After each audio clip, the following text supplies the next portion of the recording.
Okay, this is Justin Randolph on July 21st, 2022, interviewing Chief Walter Armstrong. In Jackson, Mississippi. Chief, how you doing today? I'm doing great, Justin. Good. All right, I'll just sit right there and we won't even think about it. So, Chief, can you confirm that you have signed our release form here and that you agree to be recorded? I did, sir. Okay, good, great. Thought we'd start with some basic background information, and feel free to pause at any time. You want to stop the recording, you use the restroom, get something else to drink. Okay. You just let me know. Walter Armstrong, a middle name? L. Okay. L, which stands for Lee. Lee, L-E-E. Yes. Okay. Any suffix? You a junior, senior, or anything? No. Okay, great. I've got your sex is male. Your race, would you identify as black, African American? Right. Which would you prefer? Black. Black. No preference. Really. Okay, great. Religion? Non-denomination at the time. Non-denomination. Has been for over 20 years. Okay. But you would say Christian, generally? Absolutely. Yeah. Okay. And I'll get your address, a good mailing address when we're done. Oh, just so sure. I can send you anything there. When and where were you born? I was born in North Mississippi, just outside of Senatobia, which is in Tate County. Okay. Senatobia. That's one that I've always seen on the roads. Absolutely. On the road signs, but I've never. Senatobia is about 35 miles south of Memphis, Tennessee on it. Okay. Interstate 55. Okay. And when were you born? I was born in 61, January the 7th, 1961. My family later moved into Panola County, which is the adjoining county to Tate County, and we moved to Como, C-O-M-O. Okay. And went to grade school there in Como and Sardis, and graduated high school at North Panola High School in Sardis. Okay. And what year was that? 1979. Okay. So, did you all move around much, or was it really just the Tate to Panola?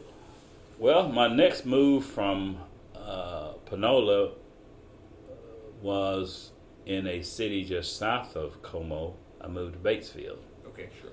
And I was living in Batesville up until May of 1984 is when I joined the Mississippi Highway Patrol as a trooper. And my first assignment took me from the extreme northern part of the state to South Mississippi in Port Gibson. Oh, wow. I moved to Port Gibson in May of 1984, where I resided for 12 years. Fort Gibson for 12 years. And before and that's really, I want to obviously drill down on the Highway Patrol. Can you tell me a little bit, because I saw you're an alumnus of Alcorn. Correct. Got that right? So you graduated high school in 79. Do you go straight to college? Or? No, I didn't. I actually, I went the non-traditional route as I got my education started. I went to Hines Community College, got a 2-year degree, a criminal justice degree from Hines Community College. From there, I went to Alcorn, where I obtained my bachelor's and master's. Okay. So, what year did you graduate Alcorn? 2001. 2001. So, Hines directly after high school? Or? No, Hines came probably, again, I went to non-traditional route to college. I got my career started first.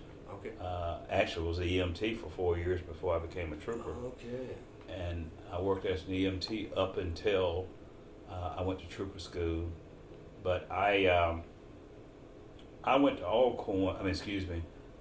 Hines Community College in the 90s. Okay.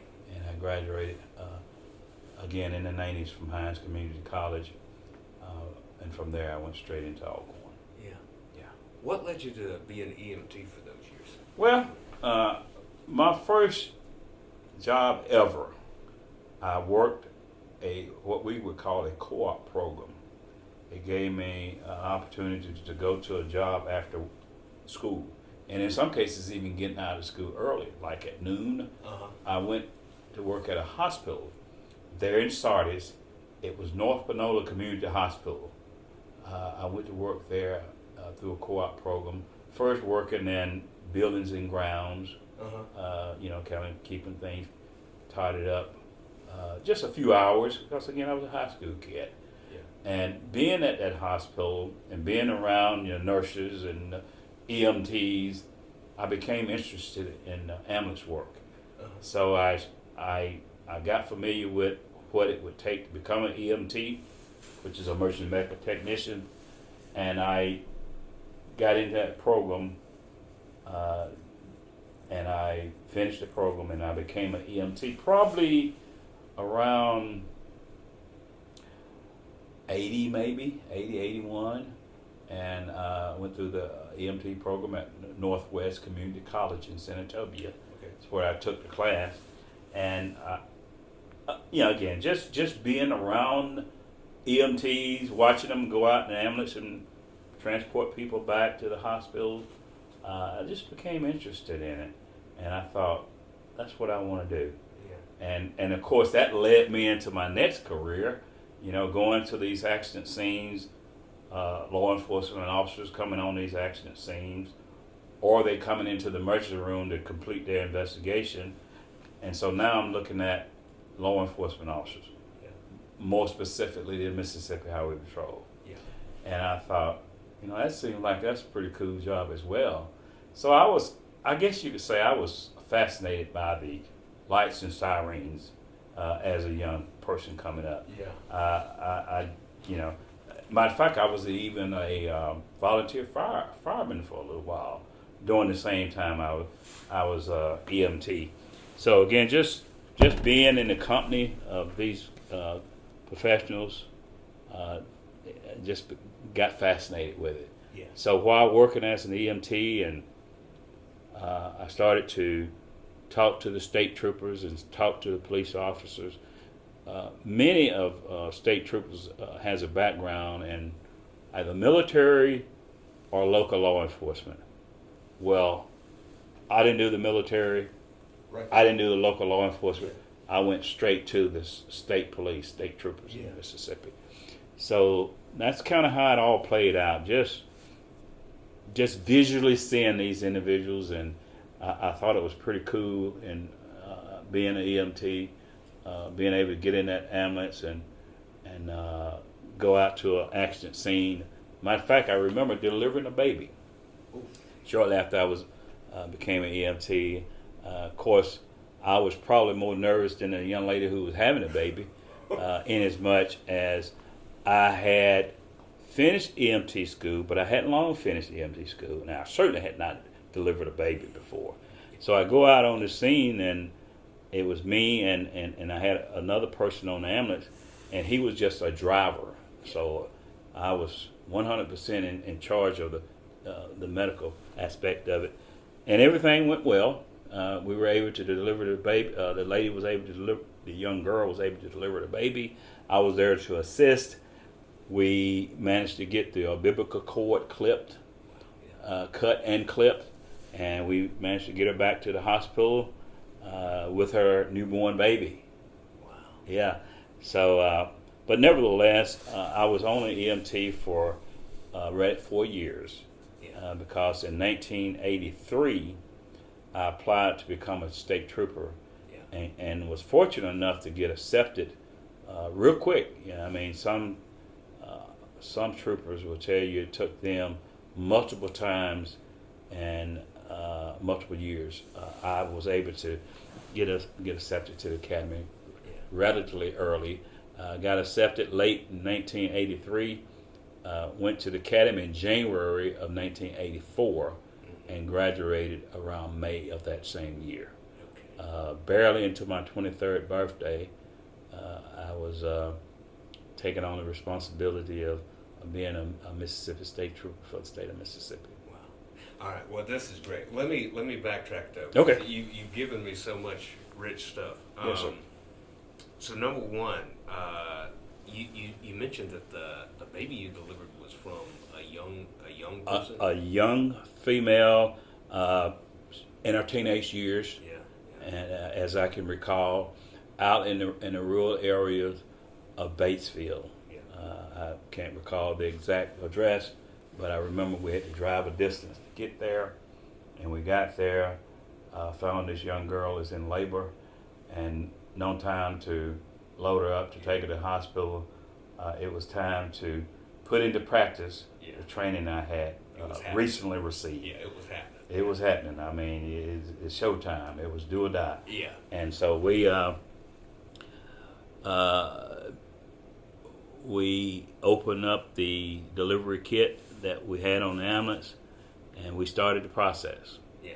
Of course, again, I was very uncomfortable, but nevertheless, I knew that if not me, who?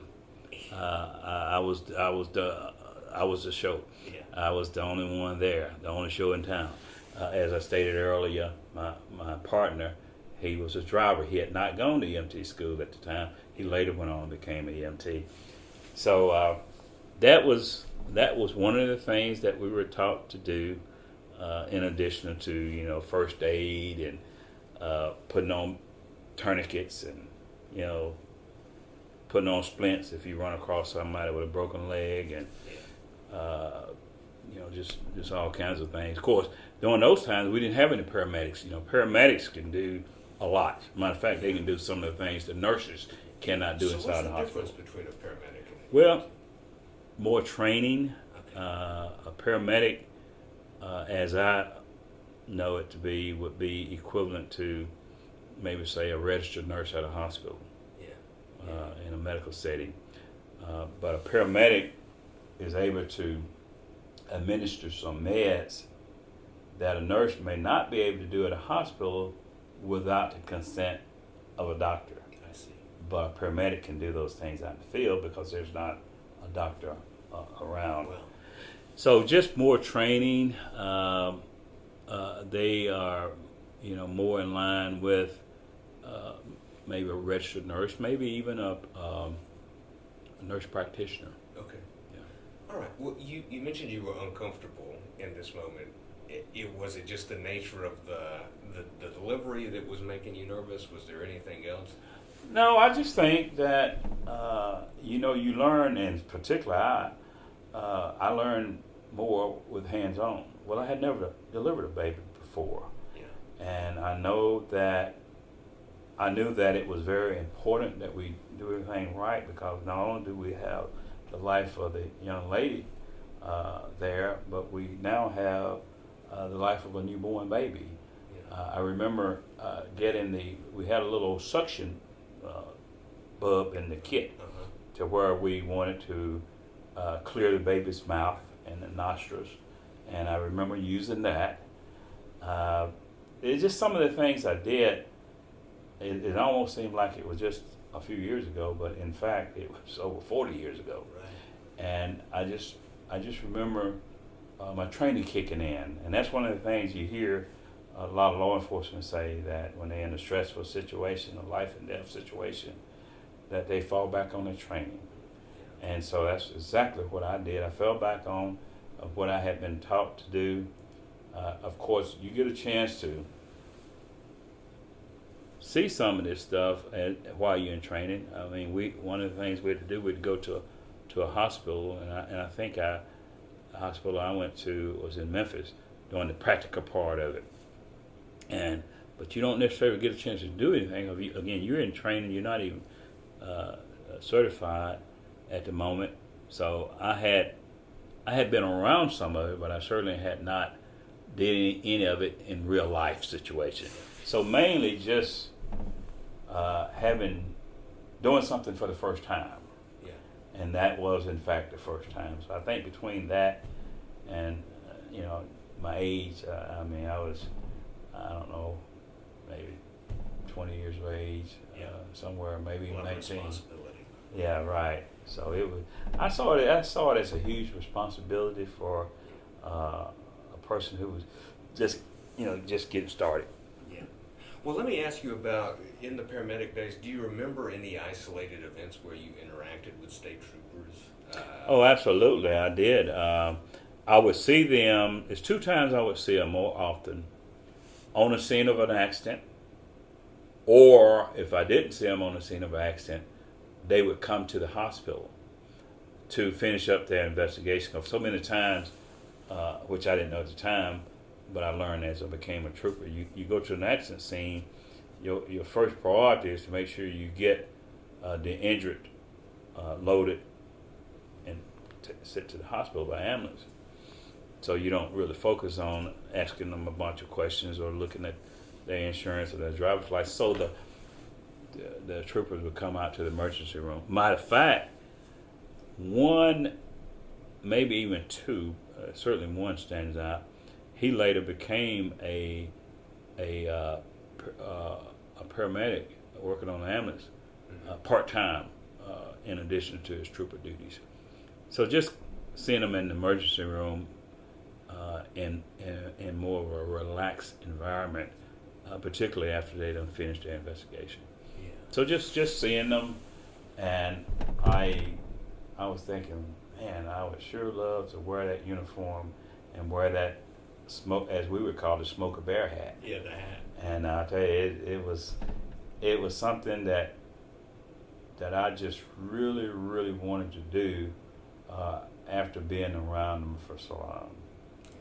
And I thought, man, if I could, again, as I spoke earlier, I mentioned that a lot of our troopers, they worked as a policeman or a deputy or a security guard and kind of worked their way up to become a trooper. But with me, I can't recall ever a time that I wanted to be a police officer or a deputy.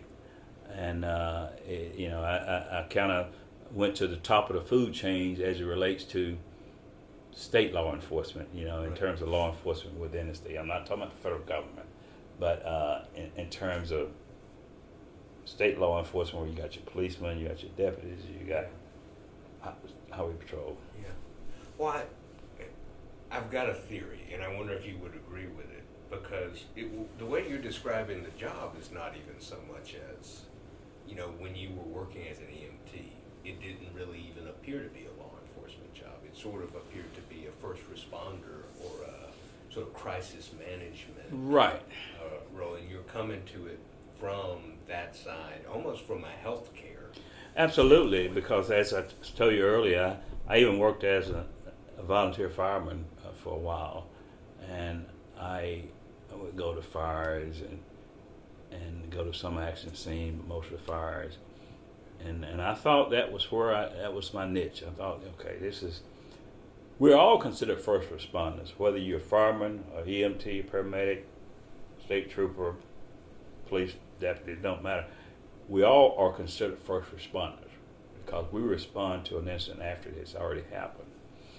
And so, with that being said, and I think the reason that I kind of lean more toward being a EMT was because my first job was at a hospital. Wasn't at a police department or the highway patrol troops or headquarters. It was at a hospital, and I would see the nurses, and I would see the doctors, and I would see the EMTs on a regular basis, and so again, I'm a pretty visual person, so I thought, man, that I want to do it, and be quite frank with you, at that time, far as I'm concerned, was that this is what I'm going to do for my career for a lifetime. Yeah. But only what that did was open my horizon up to other things. Yeah. In terms of law enforcement, it was another avenue, if you will, to look at other job opportunities. But you didn't want to be a doctor or a nurse. I often say that had I stayed in law enforcement, not law enforcement, EMT work, I probably would have went toward a lab tech, x-ray tech, and maybe a nurse. And of course, now I have a son that's a doctor. Yeah. And actually he has a practice here in Jackson. internal medicine doctor. But nevertheless, I probably would have, if I had chose to stay into EMT instead of going into law enforcement, I probably would have. No doubt, I would have branched off someplace else. Yeah. Yeah, I would have more than likely branched off somewhere else. Can I ask you did you have any sort of preconception of law enforcement? Did you have did the police mean anything to you when you decided to go into the state troopers? No, it didn't, and of course that's a whole nother story there.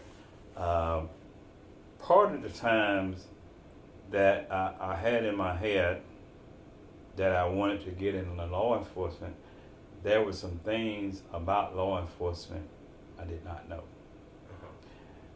And now that could have been a good thing, but nevertheless, there were some things about law enforcement I did not know.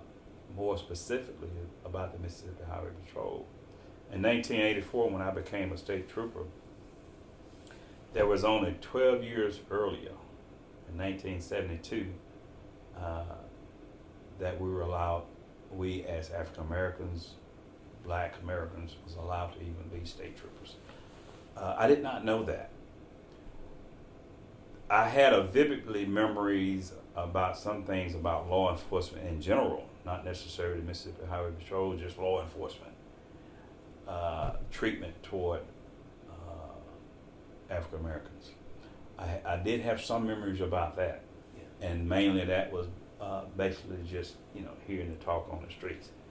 So as I applied to become a trooper, I did not know in 1984 or 1983 when I applied, 1984 when I finished the training, that we had only been troopers for 12 years prior to me becoming a trooper. And that was in 72, and again, that was only 4 African Americans that went to the training during that time, and I believe of the 4, I don't know if all 4 of them made it or 3 of them made it, but nevertheless, I did not know there was only 40 or so African American state troopers across the whole state of Mississippi. I did know, growing up in Panola County, I didn't know of any other African American troopers on the force. Yeah. To my knowledge, I was probably the first African American trooper from Panola County to go to the academy and finish and become a trooper. So I wasn't armed with that. And again, that may have been a good thing. It may would have played into me not pursuing it, for fear that I probably wouldn't have gotten accepted, not to mention finished the academy. I did not know the graduation rate was so low, particularly for African Americans. My class started off with 50% African Americans, 50% Caucasian. I cannot recall to this day the total number. It may have been 80, may have been as many as 85. But I do know we had equal number black versus white. Mm-hmm. But graduation time, May 9th, 1984, 7 African Americans graduated, 24 Caucasians. And of the 7 of us graduated, I think only 5 of us actually retired, got a retirement out of it. Mm-hmm. I remember 2 of the guys got terminated, 2 of the African Americans, of the 7 of us. Yeah. So I got to learn some things about the Highway Patrol after I had applied, and certainly in the academy. And so and a lot of those things wasn't good. And I remember praying every single day that I would complete that program, because it was very, very physical, mentally, physically, and verbally. In 1984, it is a very hard program to finish. But I remember some of my classmates I saw them as being some squared away guys. I mean, some of them had even graduated college. They had done things that I had not done, and and I just couldn't believe some of them was being sent home. You know, of course we would take tests, and the system that they had in place, you would take a written test, you turn your test in, you'll never see that test anymore. You would see your grades posted on a bulletin board beside your social security number. And you go up there and look at it, and of course you look at it and hope that you have a passing grade. But of course, if they said you didn't pass it, of course you were sent home. Yeah. Well, if you have flunked a subject, I mean, if it was a course to where you had multiple tests, then you may not be sent home on the first one, but you on thin ice if you don't bring your grade point or average up. And I remember that once you turn your test in, and they said that you didn't pass the test, that was the end of it. There's no recourse. There's no looking at your test. Let's go over this again. If they said you flunked it, you flunked it. So that's it. Yeah. And I remember that. And I just remember after taking a test, they would come to our classroom, and they would say, "Cadet so and so," and they may call 2 or 3 names, and maybe as many 4 or 5 names, and then maybe as few as 1 or 2. But when they said "Cadet so and so," get your books and all your stuff and come go, with us. After a period of time, you knew what that mean, that they was being sent home. Yeah. And so let's just say that we started off with 40 African Americans, and of that 40, only 7 graduated. Yeah. It may have been more than that, but just for the sake of saying, if we had 80 recruits, then of course 40 would have been African Americans. Yeah. So I would see these people constantly getting sent home, and again, I was there with a high school diploma, having not gone to college, but had pretty good work ethics. And as I stated earlier, some of those individuals, in my mind, they were sharper than me, and I thought, well, God, dog, if they're being sent home, man, I better, And so I managed to stay there the whole time. I injured my ankle, and I had to get it fixed over the weekend when I would go home. Another process that stands out in my mind, that we were given a polygraph. Hindsight looking in, now we were given a polygraph while in the training, not at the beginning of the training. So now, if you hang in there and you still haven't been sent home for any reason, let's play this trump card here and see what happens. So we were taken to headquarters, and we were given a polygraph. Well, not everybody passed the polygraph. So now I saw individuals being sent home for that. There again, the nature of the questions that they were asking. Well, mainly, I guess the biggest one that stands out was, drug questions. Have you ever used or sold illegal narcotics? And if so, if you've used, what did you use? How long did you use? What did you use? And of course, have you ever taken or stolen anything? Have you ever been dishonest? And that series of questions. Yeah. Have you been truthful about everything that you put on your application? Have you been truthful about the questions that's being asked of you? That sort of thing. Yeah. And there again, that was a test. Nothing was challengeable. If they said you didn't pass it, you didn't pass it. In a conversation, you're gone. Yeah. And so we were loaded up in the state trooper cars, so many to each vehicle, and we were taken from Pearl, which is where our academy is located, over to headquarters on Woodrow Wilson. And there, you sitting up in there. I was the youngest in my class. I was 23. The average ages are pretty much people in their 20s that go to trooper school, but I happened to be the youngest. And because my birthday was in January and I went to the academy in January, I turned 23. Everybody else 24 or older. There was no one else 23. So managed to get through that program, and after getting through the program, and of course even being in the academy, I remember when I went to the Highway Patrol substation. We have, and of course some of us refer to them as troops. We have 9 troops or 9 substations, however you want to look at it, and then the headquarters is in Jackson. I remember going to the Troop E in Batesville. That's where I was living. And I went by to get an application, and I said to the guys there, I said, I want an application.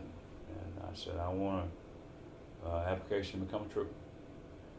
And I remember it was either 2 or 3 Caucasian troopers there. And I got the application, but I also remember hearing long conversations about how hard it was and how difficult it was and what a low graduation rate. And they were right. But I also remember thinking to myself, well, if you guys made it, then it's possible that I can do the same thing. I'm not asking to do something no one else has ever done. So I remember having that mindset, despite the fact of hearing how difficult it would be to get through the program. Yeah. Well, so Chief, you sort of highlighted that you didn't know the patrol's reputation. I wonder if we can get a little more concrete. It seems like you're saying you didn't know the reputation of discrimination against black troopers in the patrol specifically. Is that what you mean? Absolutely. I mean, I didn't know what RO and the rest of them had gone through. I didn't know that there was ever a time that we couldn't be a state trooper. I didn't know that most classes would only graduate a fraction of African American versus Caucasian. I did not know that. And if somebody had drilled that into my head, and if I believed in them, I probably would have said, no, I better not fool with that. Yeah. So it was good I didn't know that. Yeah. I did not know that in some instances the Highway Patrol has been physically abusive toward African Americans. I did not know that. Yeah. I did not know what had happened at Jackson State. And of course, speaking of Jackson State, I have 2 sons who graduated Jackson State, one of which is a medical doctor. Okay. And I remember our pastor in Vicksburg recently marched for his graduation because they didn't have a graduation during his year. That's right. And his name is Dr. Holloway.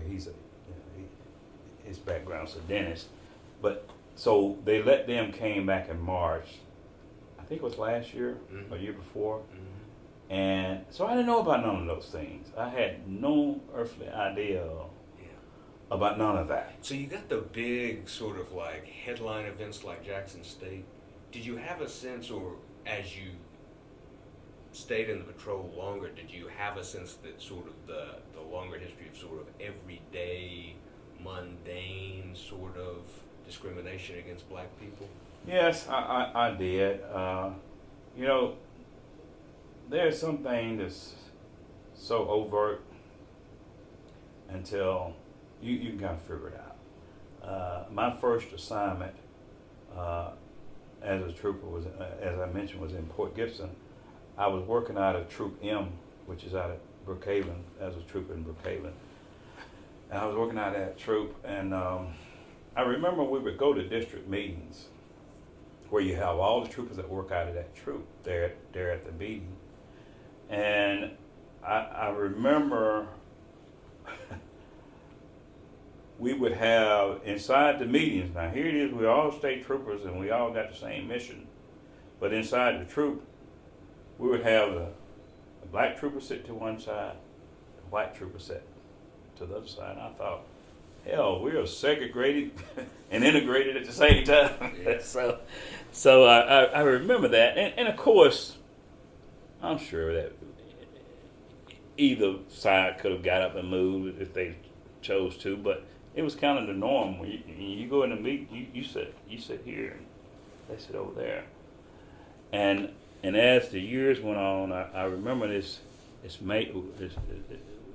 guy became major, worked his way up. His name was David Wynn. He was a troop captain. He was African American, and I remember he was one of the persons that I heard that put a stop to that. I mean, he just said, "Hey, y'all not gonna be up in here like this.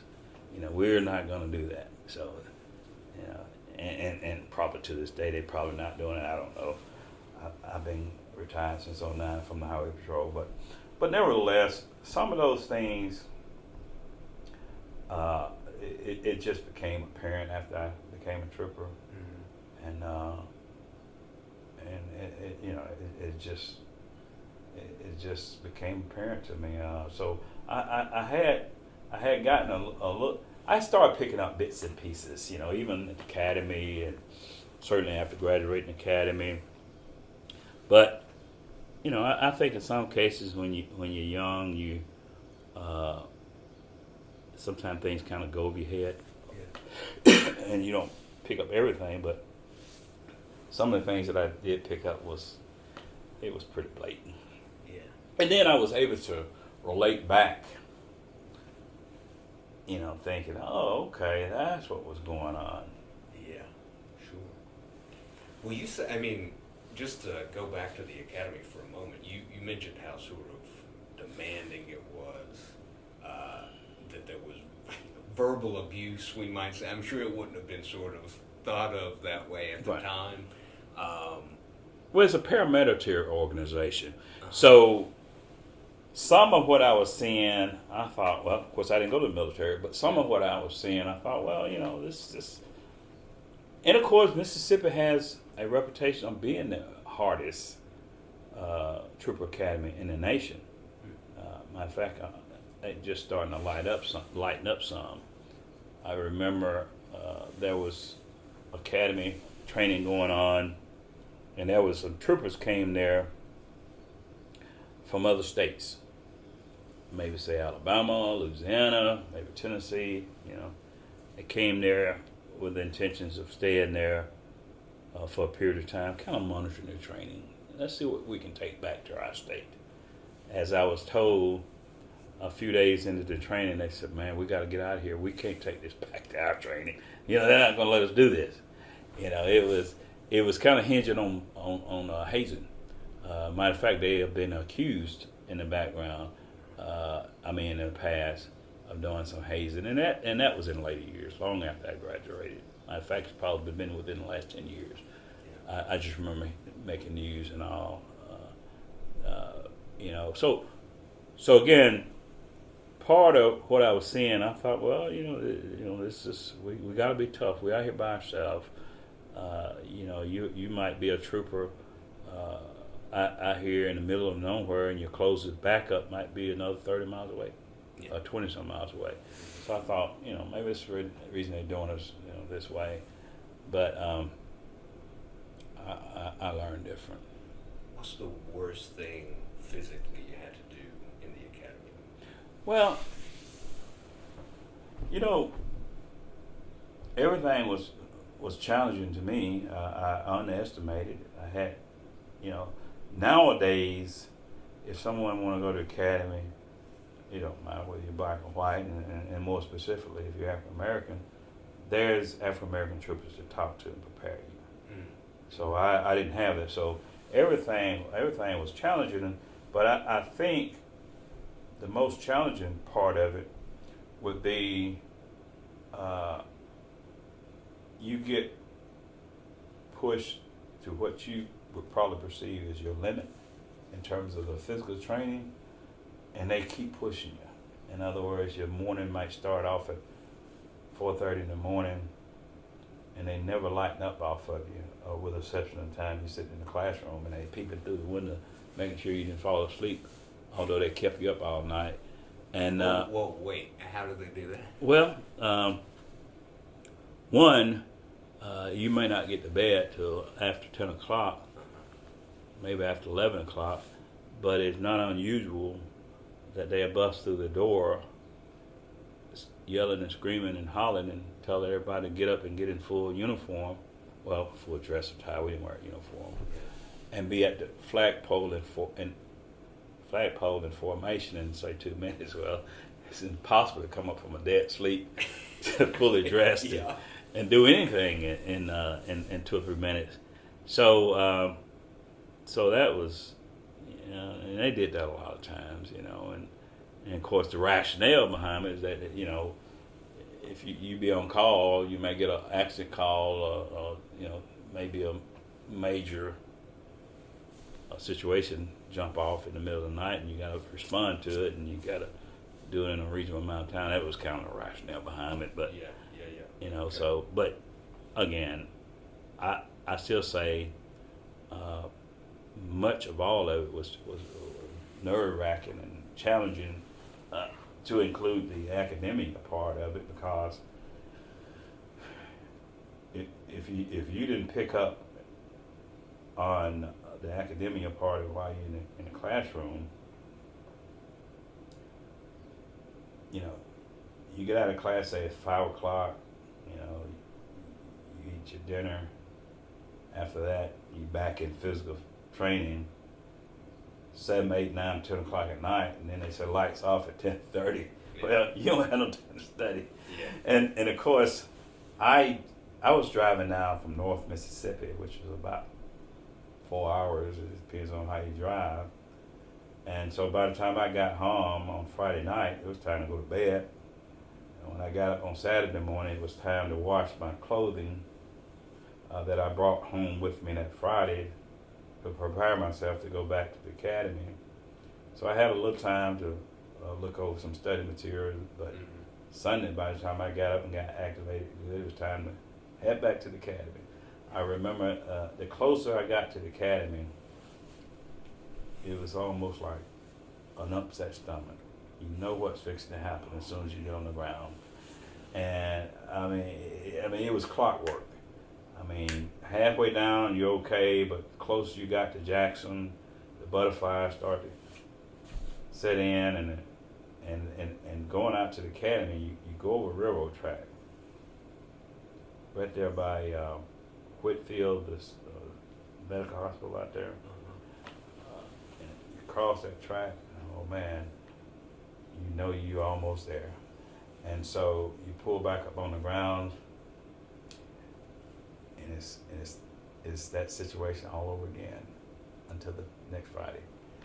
And I remember they kept us out there either our first week or our second week there. We initially reported on Sunday, and you're thinking in your head, well, I'll get a chance to go home Friday. Thank goodness I can't wait to Friday to get here. Well, Friday, get there, and now they tell you, we're going to keep you here.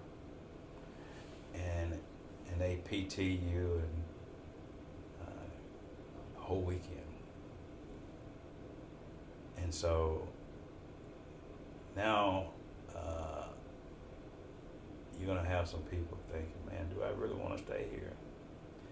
And so no doubt some people left. I can't recall how many, because it always happened. I mean, even classes after my class.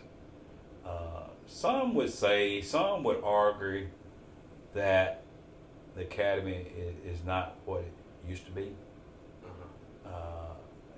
And of course, some of that is just competition, I think, where everybody feel like their class was harder than the classes that came afterwards. But I do think it's been toned down some as a result of certain things that went on at the academy. We would have instructors, maybe say accident reconstruction instructors. The instructor would basically say before he started his block instruction that he's going to be sending a lot of people home, and lo and behold, it was true. Before he finish teaching, you might lose 30 or so people off that one class. And I mean, I would see, after I became a trooper, I would see guys that come to headquarters trying to see if there was any repercussion behind, them being sent home, and some of them would get together with others that were sent home for similar reasons, and they would come and try to voice their displeasure, but there was never anything. Never any recourse. Yeah, and you describe moments of sort of ultimate authority that was often blind, so like the tests, Right. and Polygraph, polygraph, yeah. another form of a test that sort of gauge. I mean, did it strike you at the time that it felt disproportionately on black cadets? Well, obviously, I was seeing the black cadets be sent home, and I also remember we all had our outlook about some things about how the whole process, even getting accepted into the academy. One of the things, we were under a consent decree through the federal government that basically said that you had to keep everything balanced. But the federal government did not say that you had to graduate 50% of each race. Basically said you had to start the academy off at 50%. So they met that obligation. And I also remember being part of the recruiting process, where it's a very lengthy process to get into the academy, if it had changed. But I remember being on some interview boards.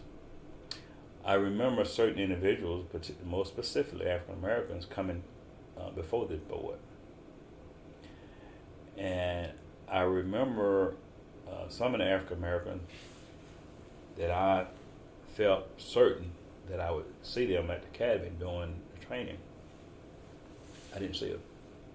But at the same time, I remember some African Americans coming through that I felt certain that I would not see them at the academy. Well, I did.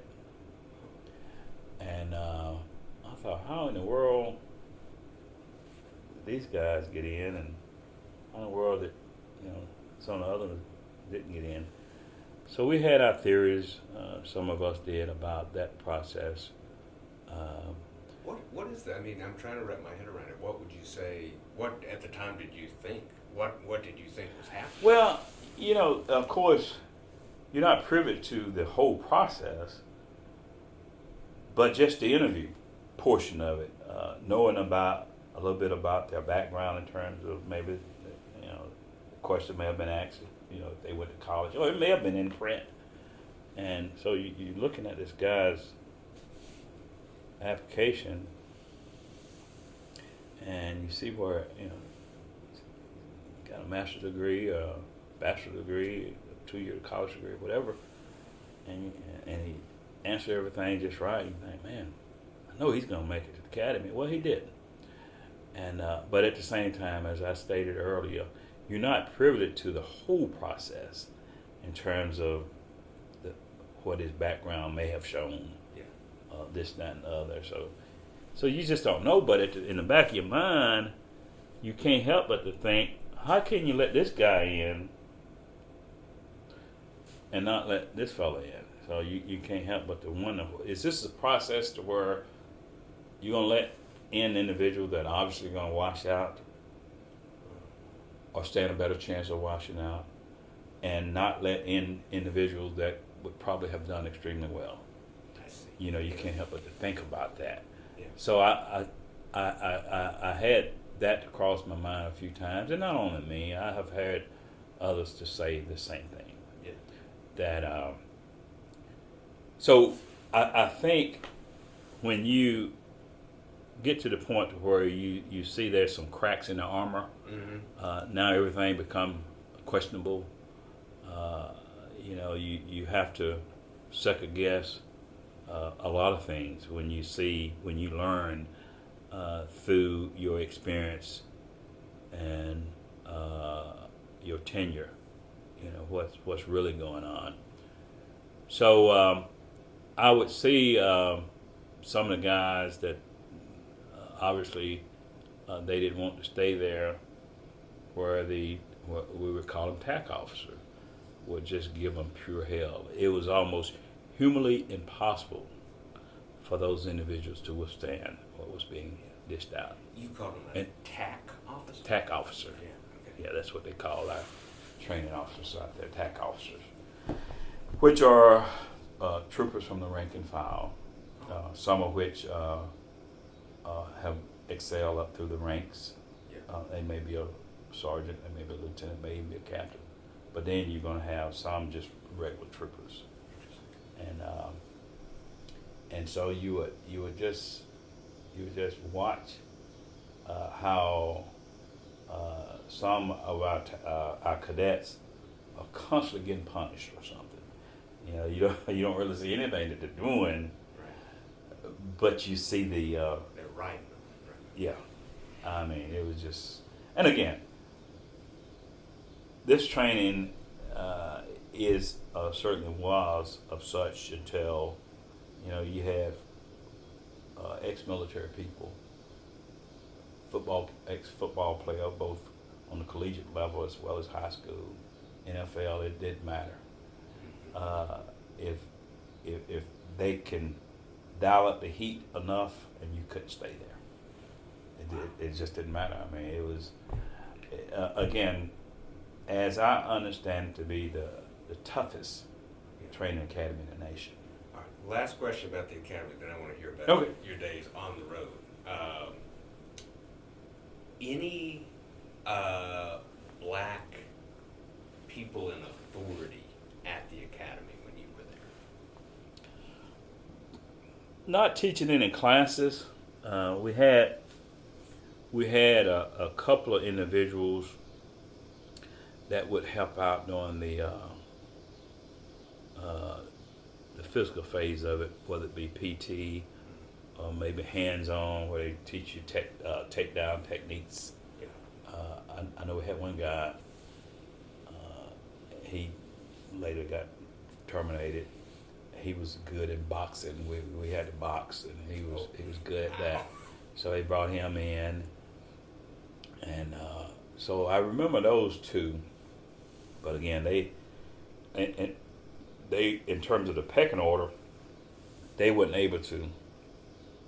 issuing out any discipline in terms of. They weren't sending anybody home? No. Okay. They were just kind of there to assist. Wow. Yeah, so one of the things they would, I used to hear them saying that if you wear this blue and gray uniform, you're going to earn every stitch of it. And if you're looking for someone to give you a uniform, you go to one of these local agencies. In other words, you become a policeman or a deputy. Yeah. Because we don't give away uniforms here. Wow. Yeah. Well, tell me about wearing that uniform on a daily basis. I mean, what your career out of 100%, what percent are you doing road work? What percent are you solving, investigating crime? What percent are you working riots? I don't know. You tell me. How do you spend most of your time? My career as a trooper, again, started in '84, and in '94, I became a public affairs officer. So I was taken off the road full time. So my primary responsibility, starting in '84, went from being a enforcement trooper to a public affairs officer. But during my 10 years as a trooper, again, working in Cleveland County, I would work in Jefferson County. I did most of the patrolling. I worked a lot of accidents. We would train for civil disturbance. We would train for other major things that could potentially happen. But we, riots, we trained for that, because again, there had been some pretty rough things that had taken place in our state. With James Meredith up at Ole Miss, incident at Jackson State. I'm sure many more that I forgot about. So we would put on our full ride gear, and we would always train, and we did have some incidents that we had to go to. I remember going to Parchman, the state penitentiary. I remember going up there a few times. I remember going down to Natchez. They had a jail ride in Natchez. But nevertheless, my main job as a trooper during those 10 years was, just basically patrolling. There was some other avenues that you can go into if you're fortunate enough, whether it be an investigation, governor security, driver services. But I didn't get a chance to do any of those. I went from being a road trooper to public affairs. While being in the public affairs, I became an honor guard member. We're the ones that shoot the 21 gun salute. We're the one that would go to some dignitary ceremonies and post the flags and all. That was pretty fun. I got a chance to do that. But in public relations, I got a chance to go to a lot of schools, talk to students about joining the Highway Patrol, talk to kids about public safety, driver ed, and that type of thing. So I would do a lot of that public speaking type thing during my years as a public affairs officer. And in my last, I don't know, 12 or so years, maybe as much as 15 years before I retired. Well, maybe 5 to 8 years, I guess. I went to work at headquarters in the Grants Division, helping manage some of the federal money that we would get in to pay the guys to work seatbelts enforcement, or speed enforcement, or DUI. We get this federal money in it, and so me and another guy, we would kind of help oversee monitoring that money. And in 2009, when I retired, I was working at headquarters on Mitchell Wilson in the Grants Division. Okay. Yeah. So public affairs. Yeah. Did you view that as a promotion, as a lateral move? Yeah, it was a lateral move. I carried the rank of staff sergeant. Okay. And I was one of 9 public affairs officers in the state of Mississippi. We had a coordinator that was over us, that was a lieutenant. He later became a captain. So sometime during the time I was a public affairs officer, the coordinator retired. And I became the coordinator for the whole state of Mississippi. And I was elevated to the rank of lieutenant, master sergeant. And so I did that. I had one public affairs officer per 9 district.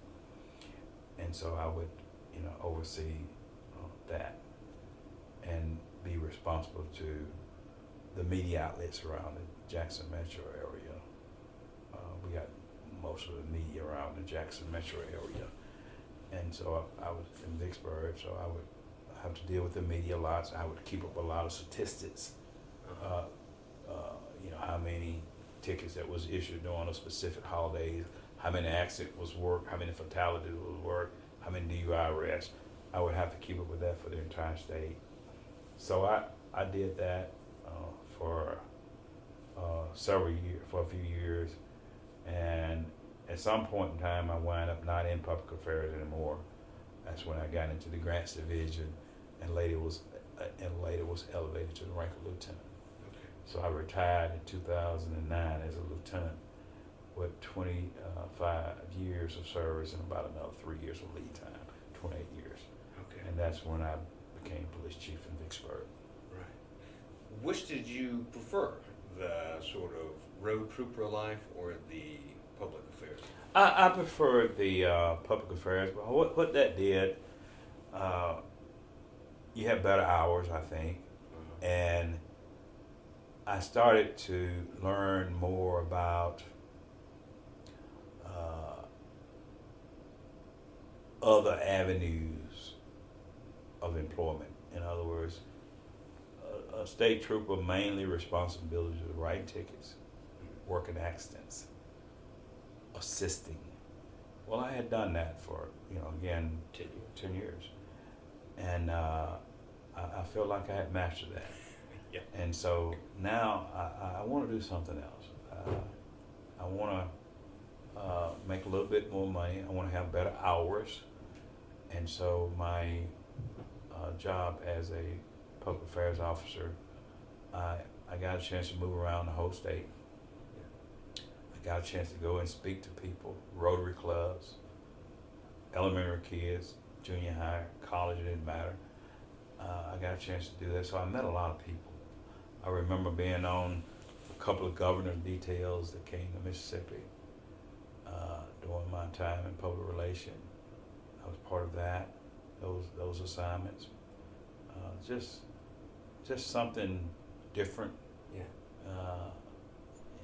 Career started to take another turn.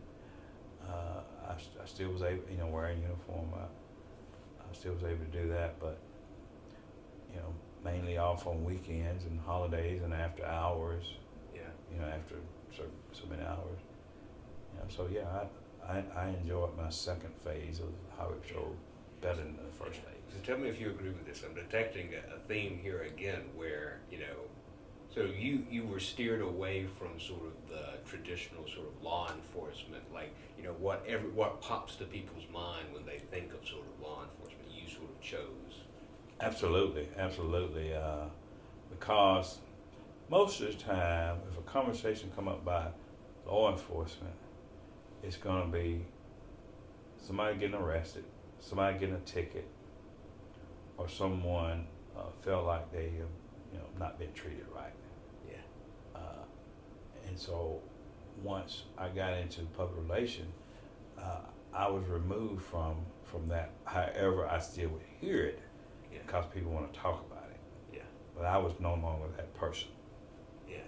Yeah. And you enjoyed that distance from it, it sounds I like. did. I enjoyed it, but more importantly, what I had vision was to be able to move up through the ranks, and I felt like I was trending in that direction. Yeah. As I moved, but the thing is, it depends on what period of time you came on the patrol. Getting rank wasn't that prevalent. And I came on during that time when being able to move up wasn't something that happened that often. Yeah. And you're speaking of black troopers. Right. Yeah. Right. And of course, I did get a chance to see that change. We've had 3 colonels of the Highway Patrol over the whole Highway Patrol. 3, and we've had multiple. Well, we've had a few lieutenant colonels, majors, captains. Some of that came after I left, but some of it also started to happen before I left. In fact, there's 2 of our colonels that's over the Highway Patrol graduated from Alcorn State University, where I graduated. Donnell Barry, that recently passed away, I went to his funeral. Oh, I didn't realize that. Yeah, I know, it hurts me. Not only did I go to the funeral, I went to his visitation that Thursday and the funeral that Friday. And then we had another young man by the name of Chris Gillett. And Chris would pretty much tell you that I was instrumental in encouraging him to join the Highway Patrol. He was playing football at Alcorn, and I would always go down to Alcorn because I was living within the county where Alcorn resides, and I would go down there and watch him practice football, and of course go to all the games. And I used to escort the football team, all our football teams in Mississippi universities, get a state trooper escort. So we got several troopers that went to Alcorn, and I really encouraged them to join the rank. So Chris Gillett was a colonel, did a good job. Colonel Donnell Barry did a wonderful job, And then we had another gentleman that was with the Highway Patrol. That was a colonel by the name of L.M. Claiborne. Okay. So those are the three that led the entire Highway Patrol for a few years. So what changed, would you say, to allow them, empower them to make rank? I just think time and politics. The Highway Patrol is, despite the fact that I feel like it's a tough academy, but politics also plays a part. Yeah. Again, I had two females who graduated the academy with me. Oh, really? Okay. And some of the things fiscally that I saw guys get sent home to, it would have been humanly impossible for the females to do it. So, but that wasn't asked of them. One of our training officer was at the time dating one of our one of our cadets. Later married him. She was in the training with us, and she graduated.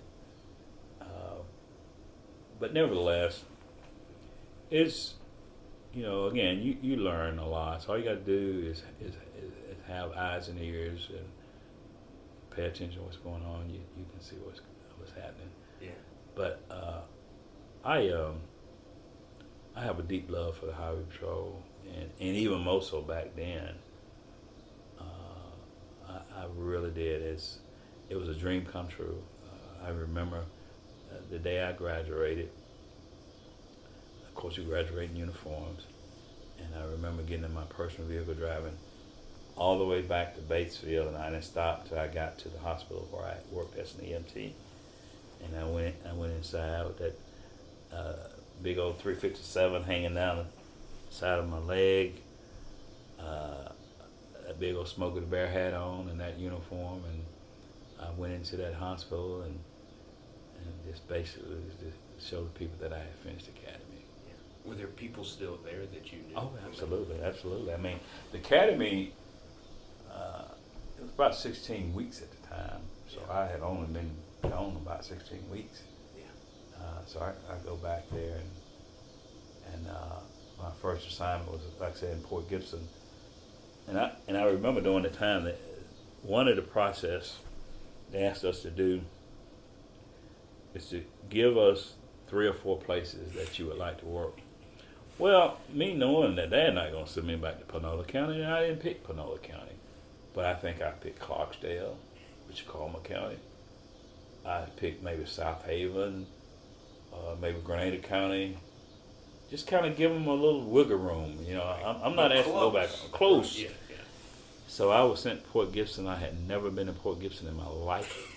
I had only been to Jackson, Mississippi, maybe 2 or 3 times, and that was coming down to the University Hospital. Like I said, I was an EMT, and we would sometimes have to bring patients all the way down, State Hospital, Yeah. and so I wasn't familiar with Port Gibson. Lo and behold, I had never been there before, and so and didn't want to be there. And even once as much as I wanted to be a trooper, I didn't want to be there. Yeah. So I wasn't given any of those places that I asked for. Yeah. Not even close. Not by a long shot. No. All right. Well, let's take a little pause here. Yes.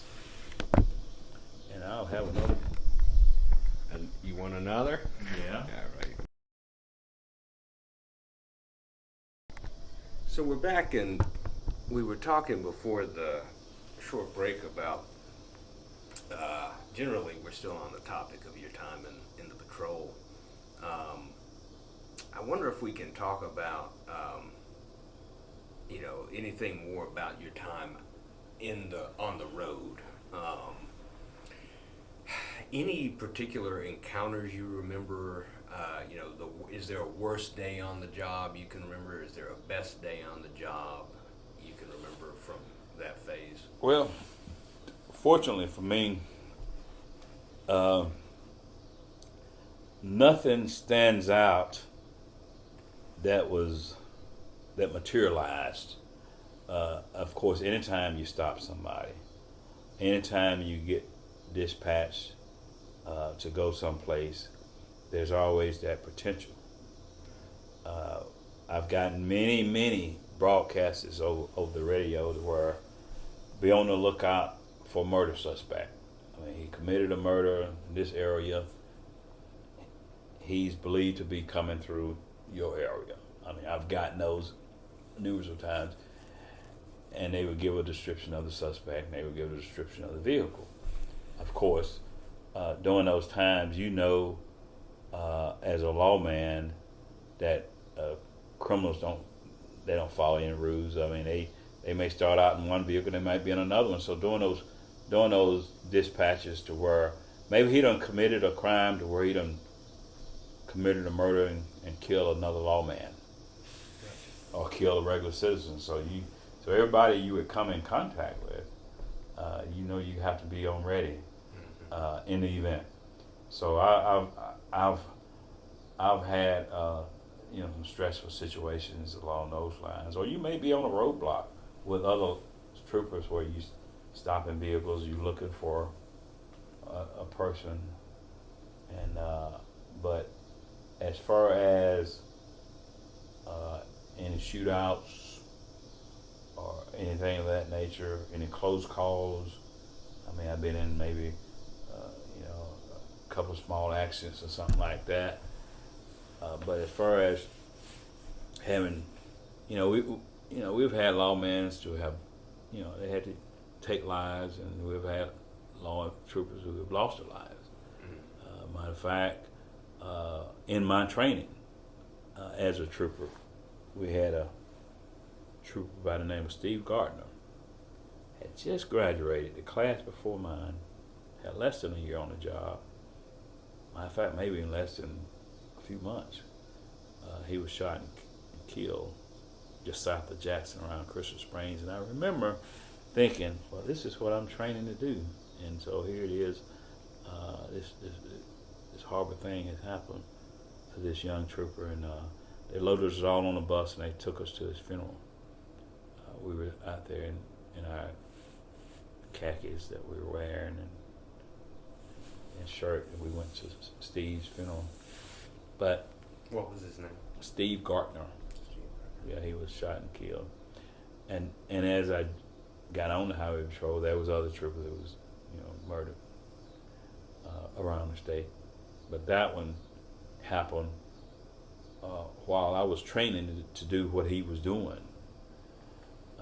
But through it all, through the grace of God, I finished my career off not only as a trooper, but even in municipal law enforcement without any situations like that. Yeah. Well, what about the best day? Any day that stick out is really where... I consider any day that I can make a difference in somebody's life.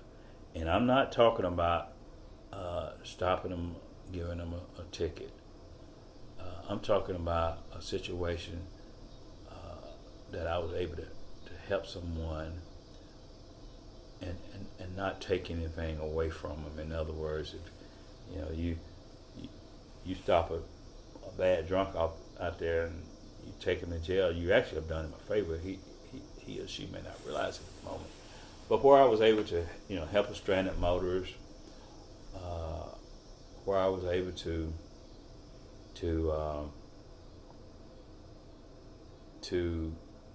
go and speak to a group and share information with them that would be beneficial.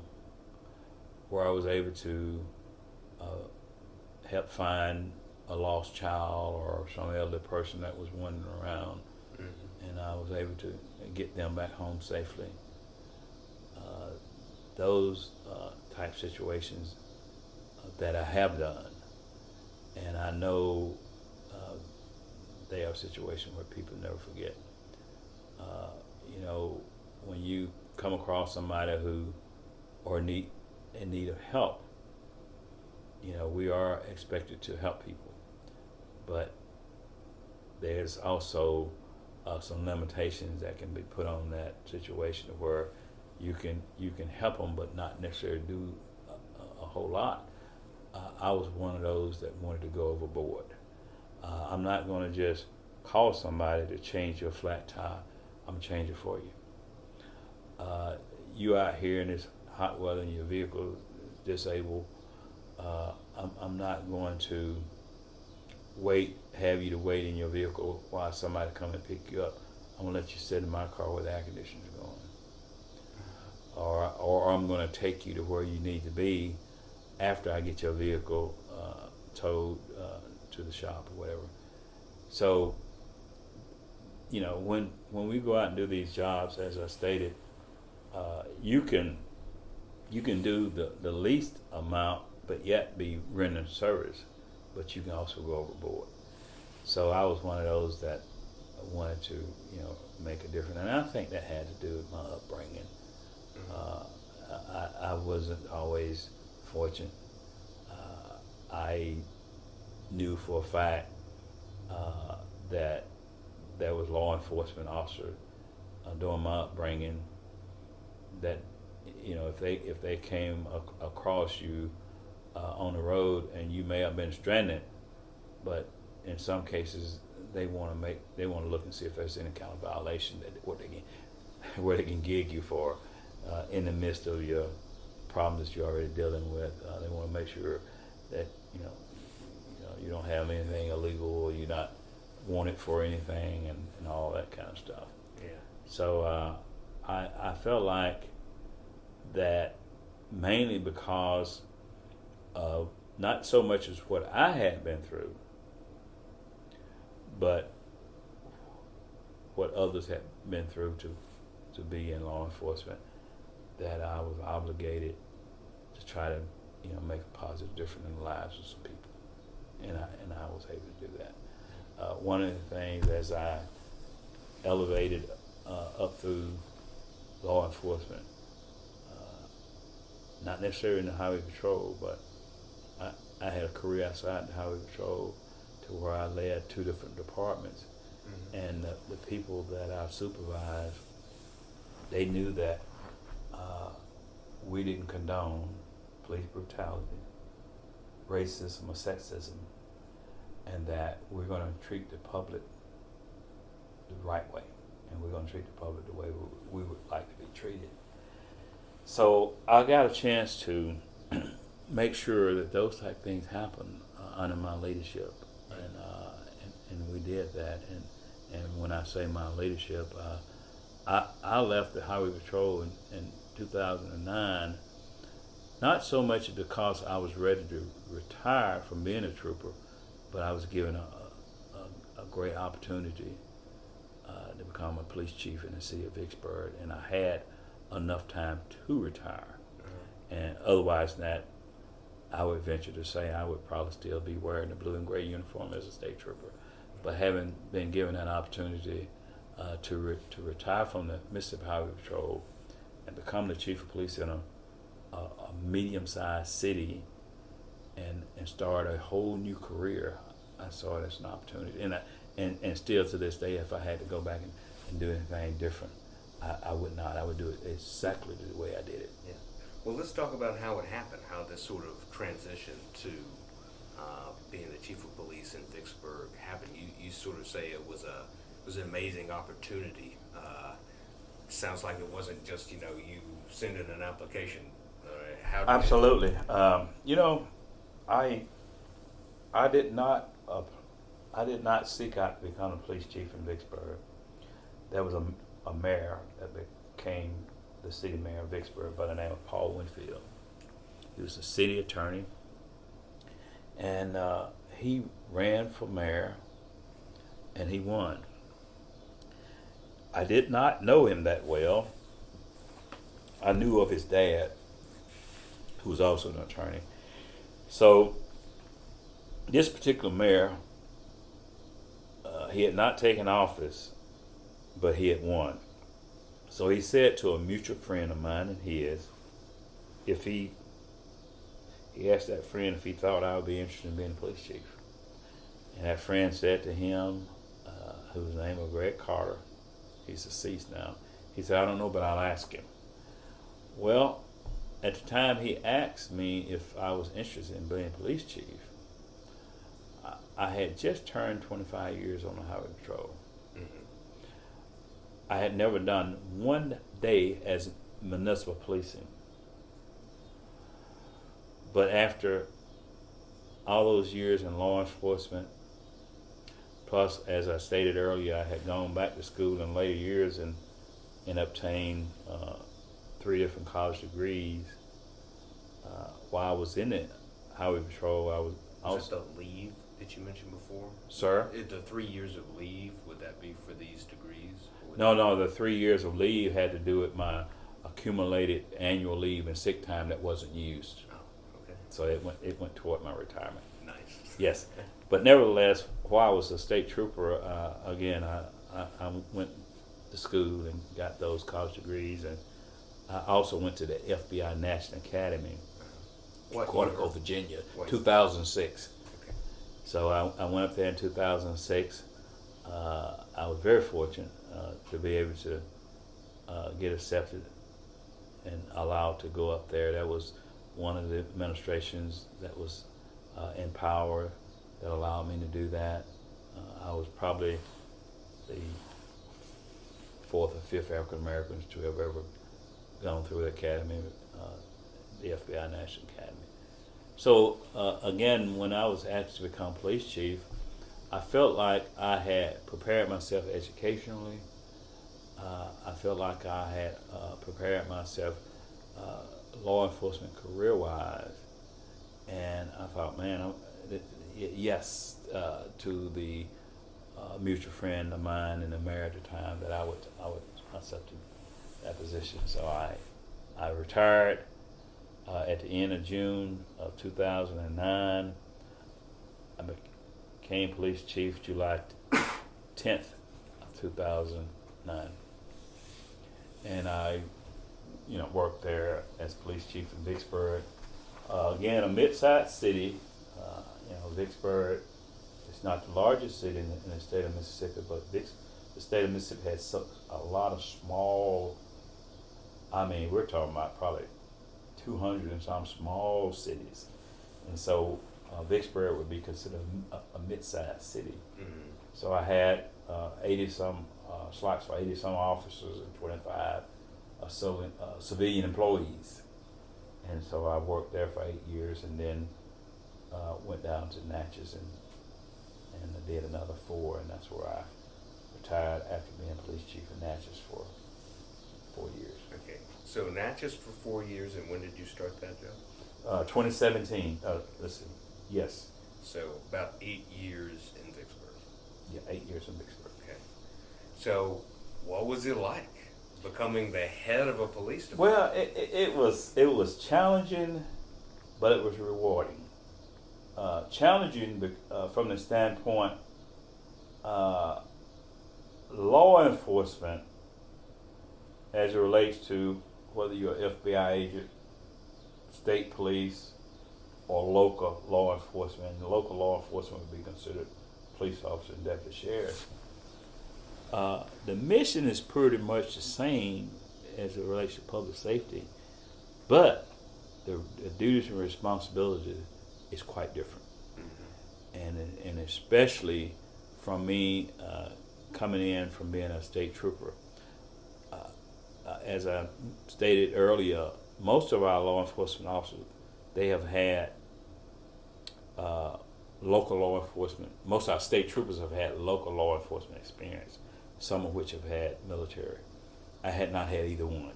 So I go from never being a local law enforcement officer to being at the top of the food chain, police chief. Mm-hmm. And so there's a lot of things that police officer does, a local law enforcement does, that we don't do as state troopers. So while I wasn't responsible for doing those things, but I was overseeing officers who had that responsibility.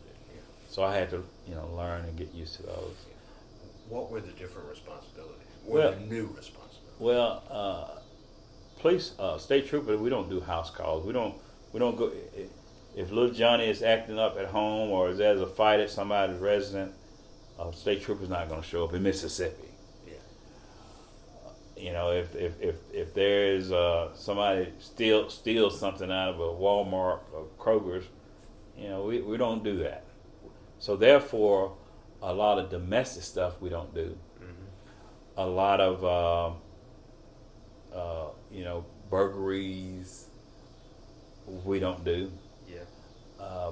So there's a lot of things that we don't do. Now, if in fact you're in investigation with the Highway Patrol, you may be called upon to assist a local agency on a violent crime. You know, they may say, hey, you know, won't you all come in and help us with this or that? But I was never in an investigation in the Highway Patrol, so therefore I didn't have that. So, you know, your local law enforcement, they you know, they may escort funerals, they may escort parades, they may do any number of things. Basically, they do the full gamut of law enforcement, whereas state troopers, you know, we do a portion of it, and mainly traffic oriented. What we do, that's the one of our biggest missions. Although we have troopers assigned to the governor's mansion and the lieutenant governor, you know, they do that, you know, executive protection. But your police officers, they do traffic enforcement, DUI enforcement, speed enforcement, but they also do all those other things as it relates to public safety within that city that we don't do. So again, it was something that I learned when I got over there. You know, kids acting up at school, you may have to go to school and arrest somebody. Even if there's a major problem within the school with a shooting, the policeman is going to be the first one that shows up, because state troopers are going to be, you know, they might be anywhere. Yeah, they're gonna show up and help out. So, but yeah, just basically, the police officers, they have a real big responsibility. They answering everything from the cat in the tree, the dog barking, or somebody riding a go-kart up and down the street, loud music, the neighbors not getting along because of whatever problem it might be. Those are the policemen going to have to show up and deal with that, not state troopers. Yeah, I feel like, tell me if this is true, Chief, that troopers would interact with people less than city cops. 100% true. Because the opportunity doesn't always present itself for the troopers to interact with people as much. If a trooper might be running what we call stationary radar, you know, they clocking cars as they come through. You may sit at a specific spot for an hour on end, and if nobody come through breaking the law or speeding or driving reckless or careless, then you may not have a reason to interact with them because they haven't broken the law. Yeah. But with all the things that can happen within a city, you know, child is in the car and the door is locked. You know, we need you to come and shimmy the door and try to, or an animal might be inside of a hot vehicle. It's just so many reasons why. You know, matter of fact, when I was police chief in Vicksburg, we would answer over 6,000 calls to service in around of a month, which was a lot, and especially in Vicksburg, because you're constantly being called for any and everything. I mean, you know, it's you know, we got a football game going on. We want you all to send some policemen over, and then after the game, we want you all to help get the traffic out. While you're at the game, there may be an incident that happened where kids are fighting or cutting up, and you got to be there for that. So, or if somebody get home and say, hey, I noticed my door is open, I don't know if I left it open or not. I need you to come out and clear my house. You go there and walk through the house, make sure nobody's inside.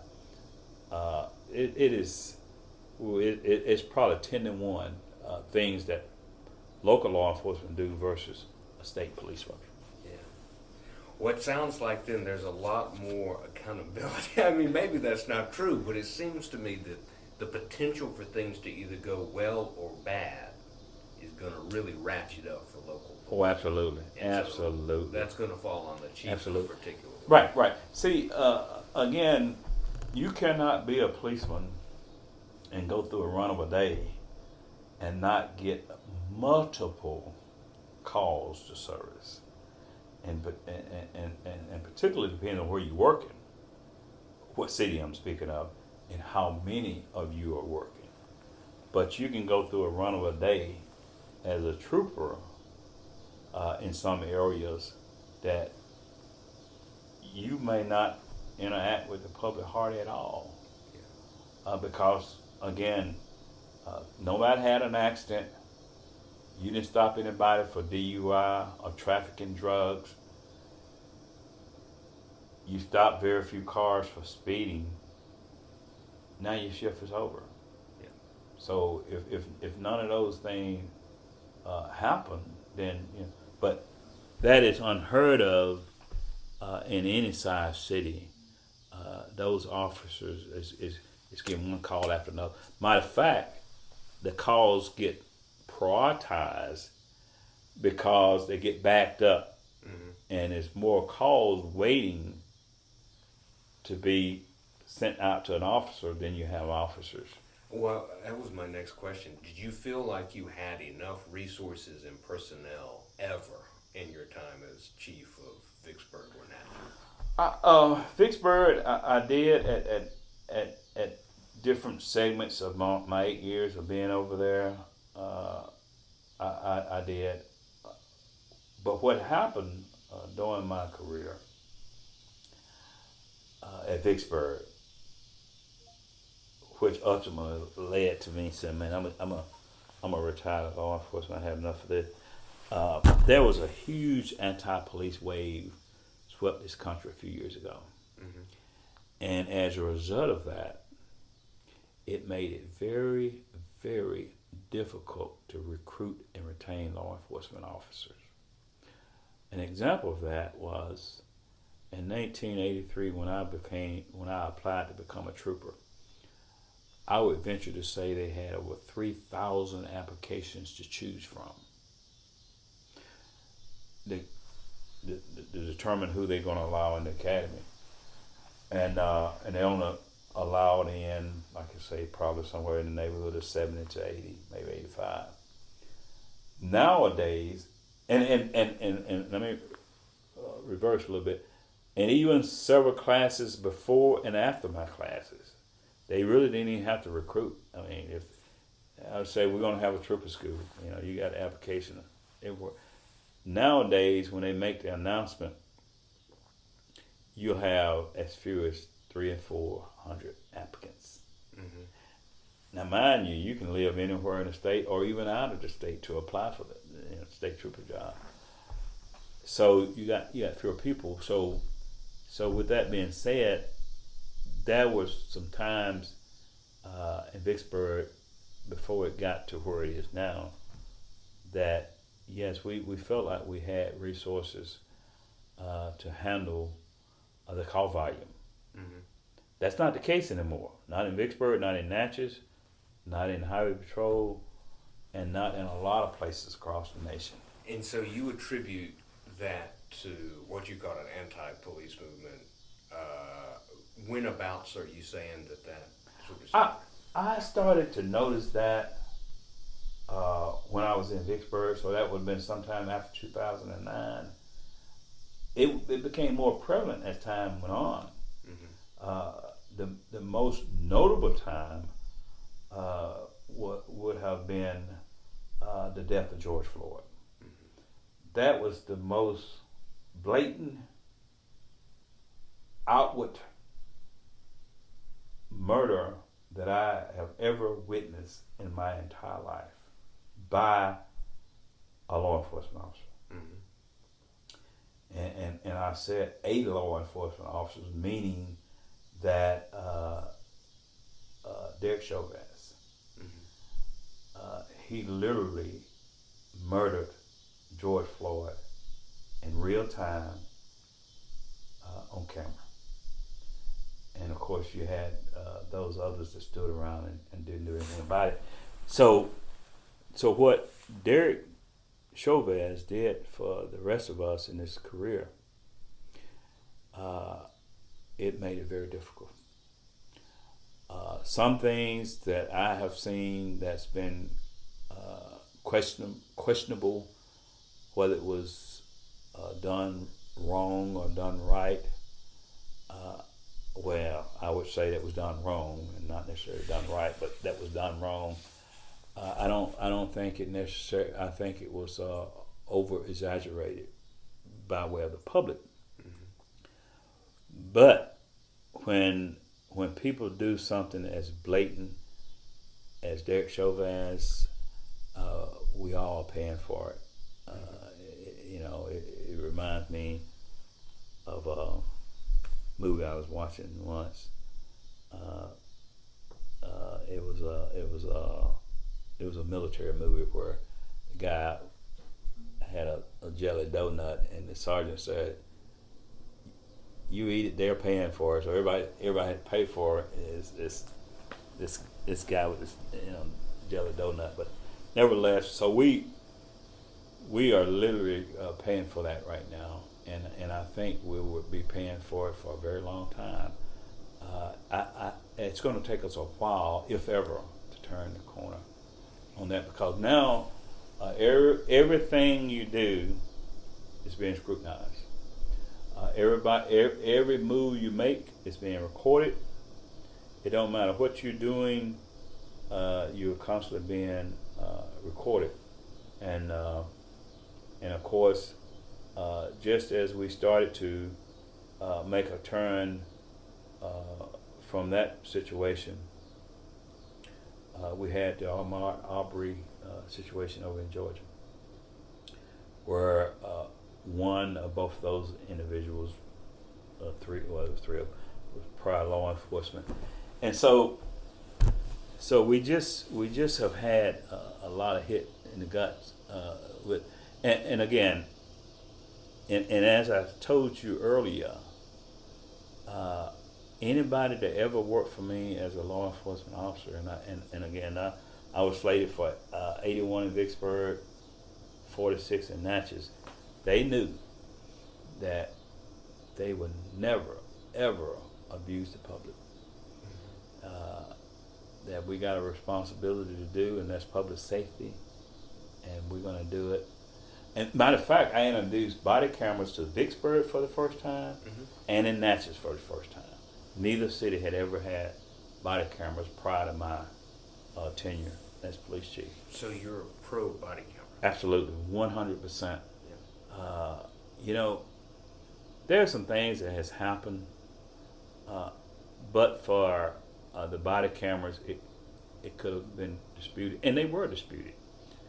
But if body cameras are used the way they should be, and I had policies in place that you can, my body cameras on my officers in Vicksburg and Natchez, we've been able to dispute some allegations, and we've been able to prove certain things did happen. I see. Yeah. So you can tell the story. Our officers was taught you don't get to the scene and try to remember to turn the camera on when the radio traffic come over the radio and you get dispatched, you turn the camera on. Yeah. And so we've gotten a lot of things done since body cameras. I don't think there should be any officers out there now without body cameras. And we got to dig our way out of a hole right now. And I hope I can see that happen. But right now, there's just so much doubt in the minds of people. some of that doubt is understandable. Some of the things that are said is embellished against law enforcement officers. Some of the things that has come out, they were always there, but there was pre cameras. Yeah, some of the things were already going on, but again, there was no record of it. Yeah. But it is now.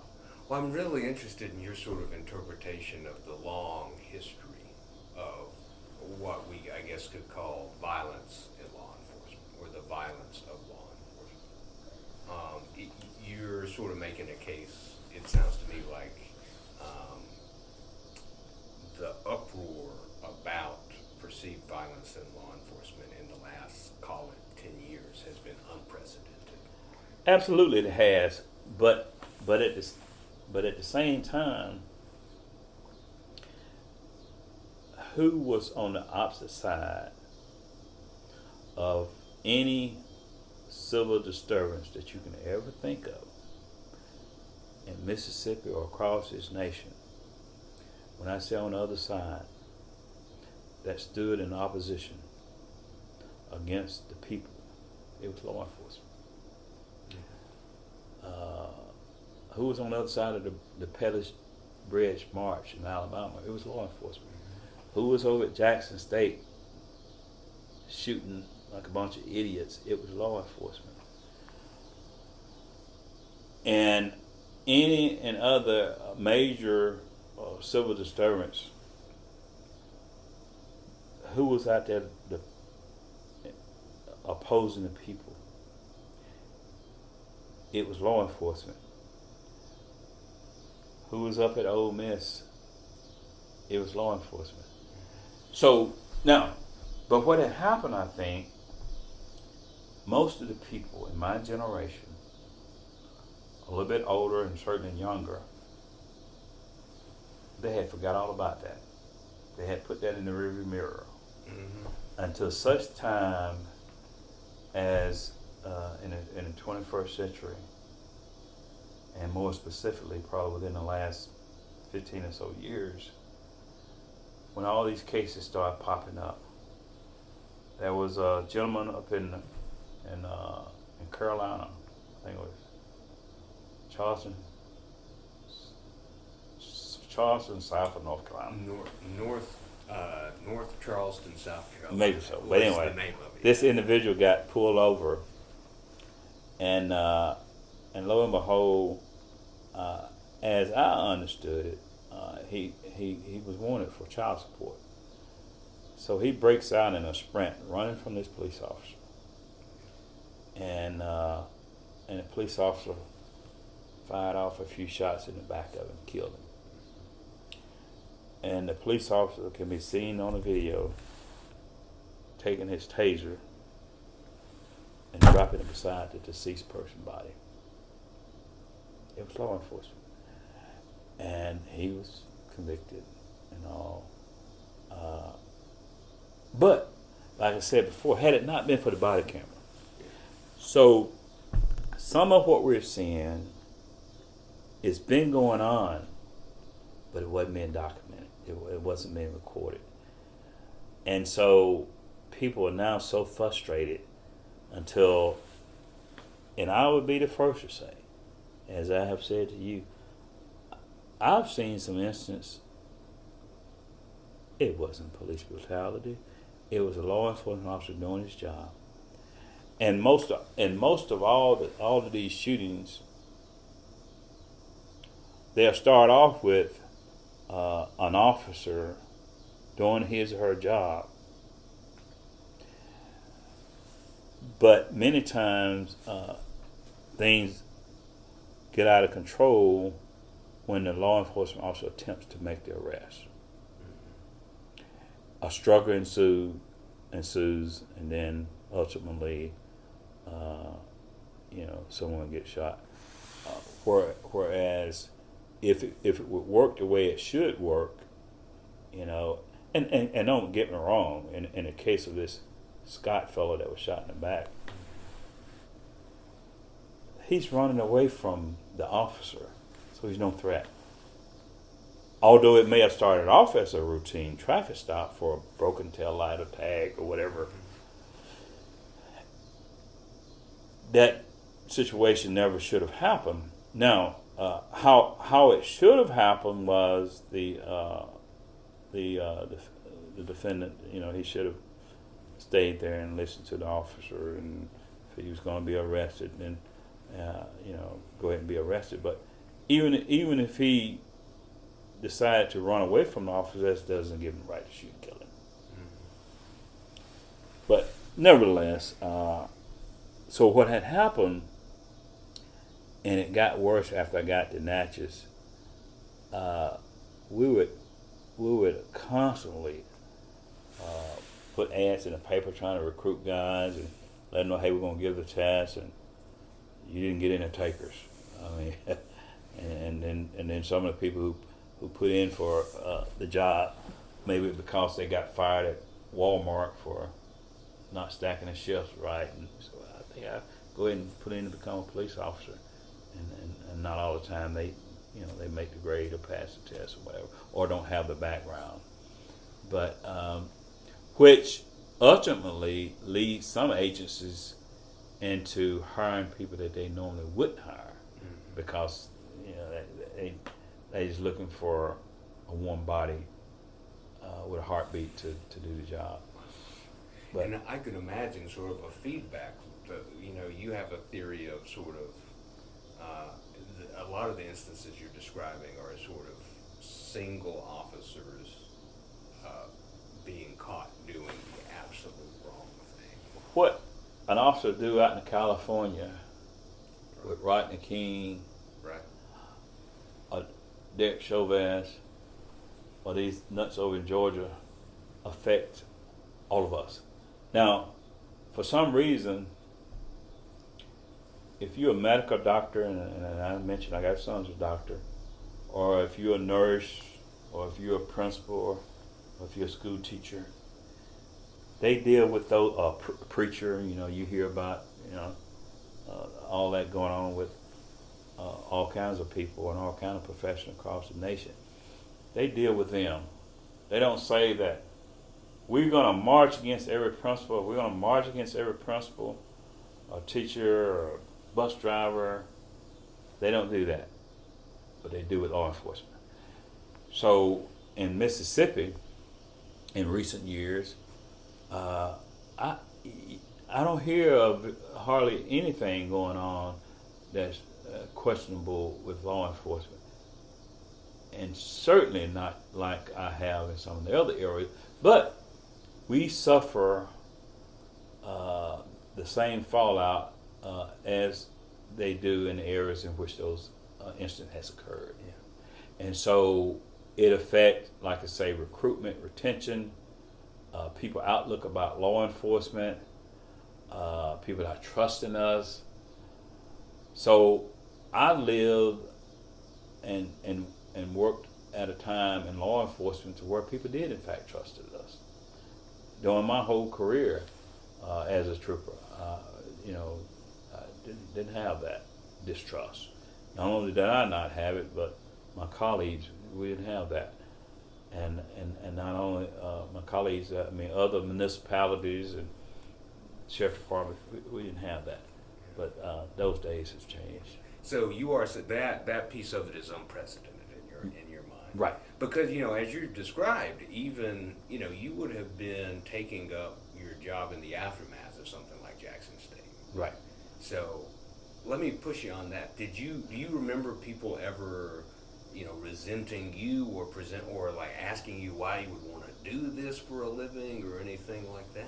No, I didn't. And I think part of that was the people that I would approach about, becoming a state trooper.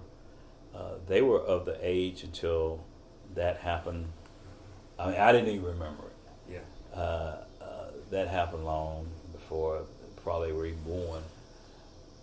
Those that had vivid memories of it, they were already past the age to even want to do the job, and so it was it was one of those situations to where it happened so long ago until people just kind of forgot about it and they didn't talk about it anymore. What about like Rodney King? Do you remember that? Because you would Oh have yeah, been on the job. well, that happened in the '80s, and I come on in '84. Yeah.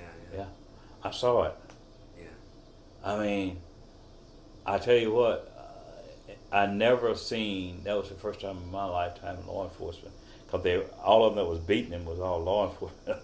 I never seen a person get beat so as I did by so many officers as I did over Rodney King during the time. Matter of fact, as I was out in California, I travel a lot now. I'm retired, and I've already been out of the country once this year, and going to Barbados later on this year, and Nice. California a few days ago. But I remember asking my son, it was me and my wife, my son that lives in Madison with his wife and their two daughters. I remember asking, I said, where about out here did that happen? And we were in Los Angeles.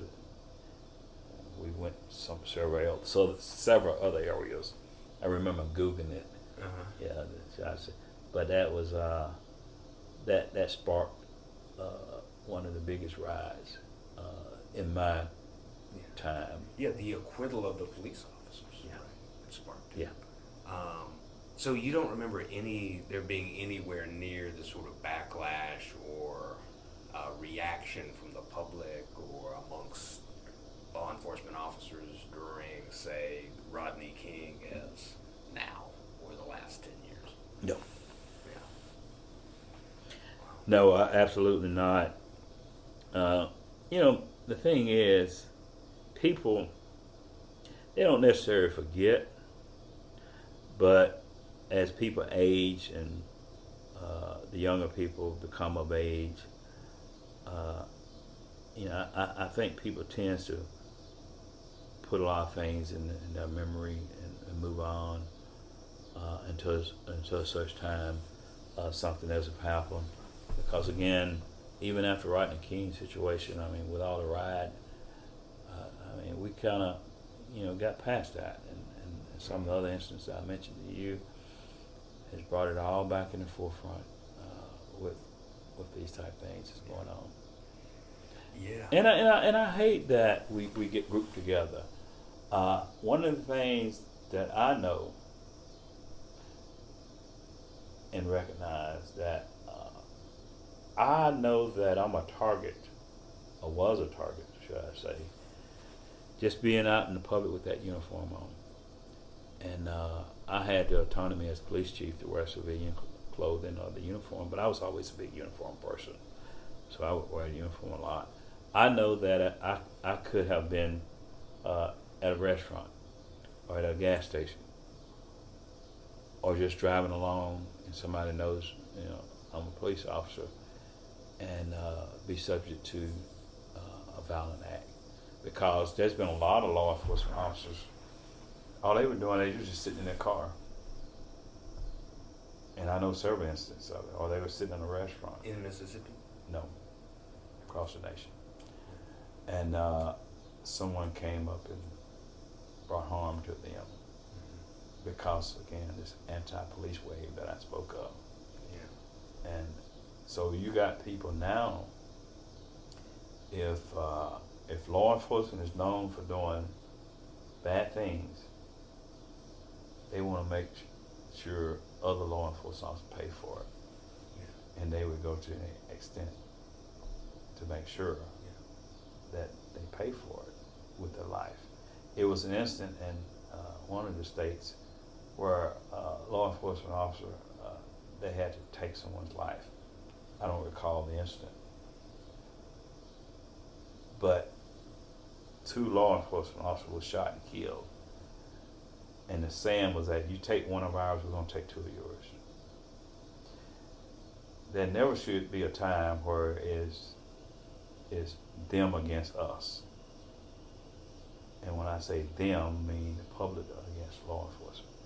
But that is the case in the minds of some people. They view law enforcement being separate from the public. when in fact we're all one. Yeah. Do you remember where the 2 for 1? Do you remember where that was? It was a northern state. It could have been New York, could have been Chicago. It was somewhere a ways away, Yeah. where 2 of them got, and I think they were both in a car, or they may have been in a restaurant. I suspect Google would probably know, but they shot both of them, and I think they both died.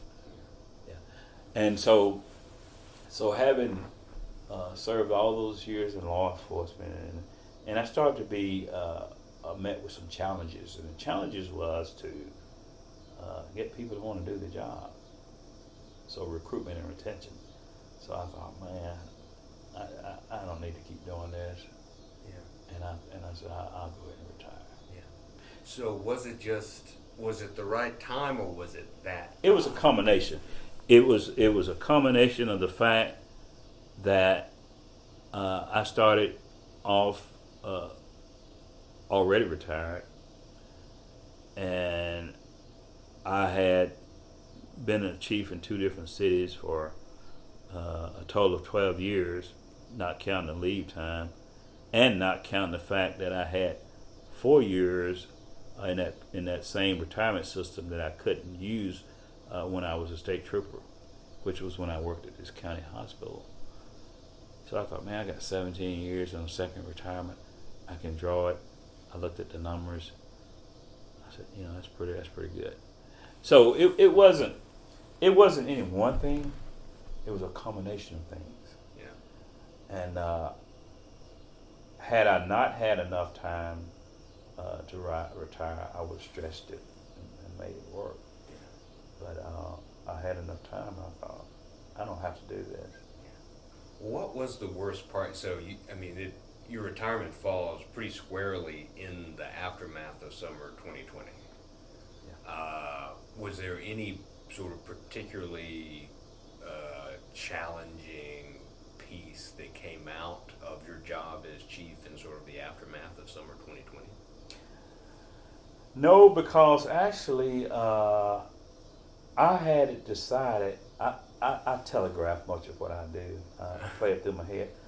I had decided in 19. Okay. In fact, when I told the mayor that was down there at the time, that ultimately decided that he wasn't going to run a second term, but he had not decided when I approached him. I said to the mayor, I said, Mayor, I'm going to retire at the end of 20. I'm not interested in another appointment. We're, as police chief, we're appointed by the mayor and board. He said, oh man, please don't leave, and especially while I'm here. And especially, I guess he was already thinking about not running a second term. He only did 1 term. Good mayor, good man, very educated, sharp. What was his name? Darrell Grinnell. He was the mayor of Natchez. Did 1 term. Okay. Yeah, he did 1 term. Very interesting man. Gay, and married during his time in office. Now resides in New Orleans. Had previously been a professor at Alcorn State University, which is where he had retired from. But just a real good guy. But so I had decided in 19, man, I'm out of here. I'm giving this up. Yeah. Again, the numbers made sense. Been in law enforcement since age 23. Approaching my 59th birthday, and I said, I'm not going to do it anymore. Yeah. So sometime after that announcement, he later let it be known to the citizens and would-be politicians of Natchez that might want to run for that office that he wasn't going to run a second term. Yeah. So I wound up actually leaving the 1st of February of 21 because I had some leave time. So I got out of there. Yeah. Yeah. And again, all those years, never in a major instance,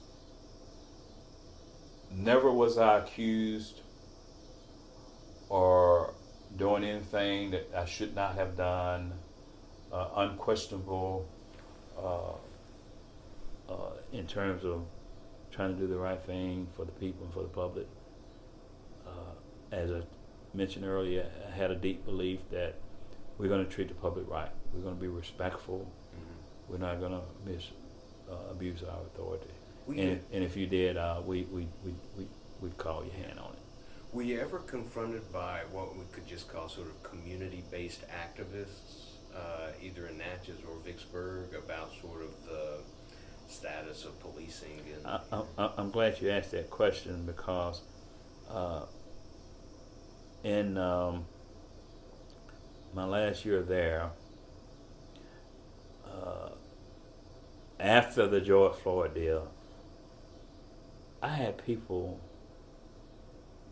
asking for permission to march, and we granted it. In fact, I was there with them. Mm-hmm. So we were having marches, Black Lives Matter, get your knee off my neck. I think we had probably about 3 of those down there.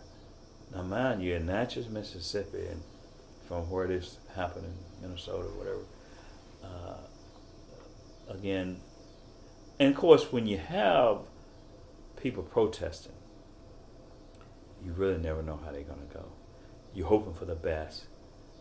I remember telling my officers, we're going to be present, but we're not going to be seen. Meaning that we're not going to flood the area with a bunch of police cars and uniforms. So I go out there, I park my car, and I march with them. And I think we had about 3 of them, as I mentioned, and they all went well. There was no problem. And, you just try to handle the situation the best, to have the best outcome as you can think of. And I do know sometimes show of force can have an adverse effect. Mm-hmm. Overly showing of force, and we didn't do that. Yeah. So it went well, and not only that, there was marches all over this state, all over this nation. There was marches in Vicksburg where I live and have lived since '96 that I read about or some, but all those went well. Yeah. Peaceful protesting. Right, peaceful, nonviolent protest. Nobody tearing up nothing. They just want to be heard and want to be seen. Yeah. Yeah. Any reforms that you can sort of concretely pin down that have come in the aftermath of those marches? Well, I think more than anything, having now we didn't do that much more, but nationwide sensitivity training, mm-hmm. Body cameras, and even from a federal standpoint, I don't know where it is now, but they were talking about having like a national database. In other words, some of these officers already had a history of doing this stuff. But if I hire an officer from another state, and in some cases from even within the state, I don't have no way of knowing what they may have done someplace else. You call a lot of these HR departments, they say, we can only tell you he worked here.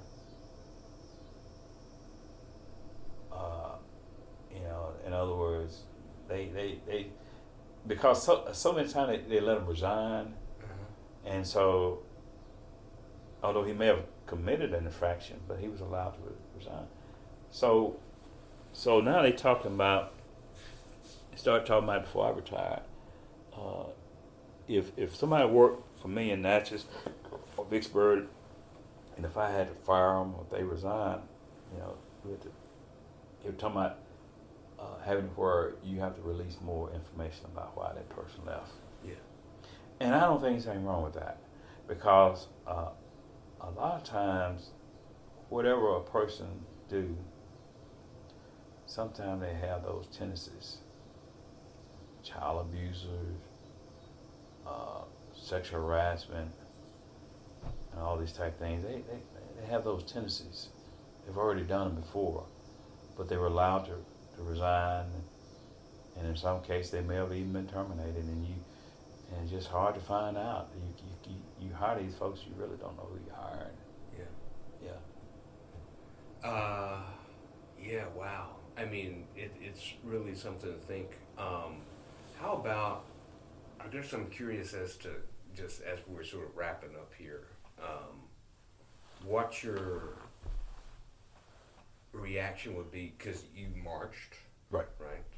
You supported the protest. Right. You said that it's what happened to George Floyd was despicable and the worst thing you can imagine, or the worst instance of sort of police abuse that you've ever seen.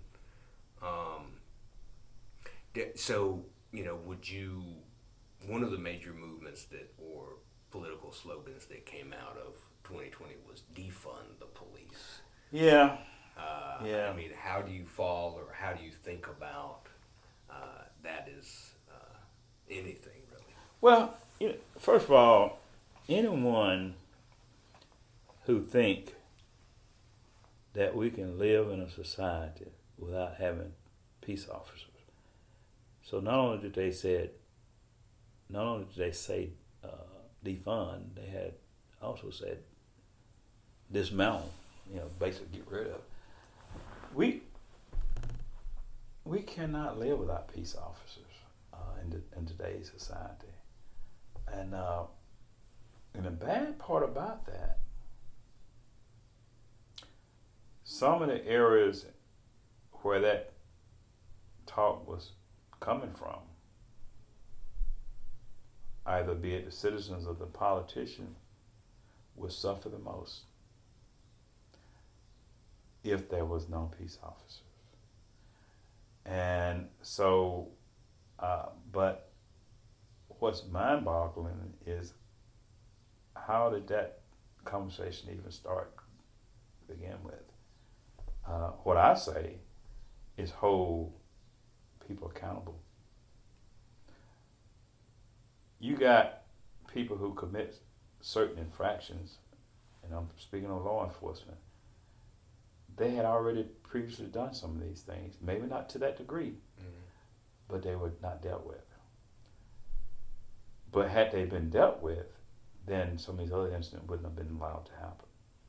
Derek Chauvin had already committed infractions, but they weren't dealt with. And they only came out after the fact. So you deal with them, you don't allow them to resign.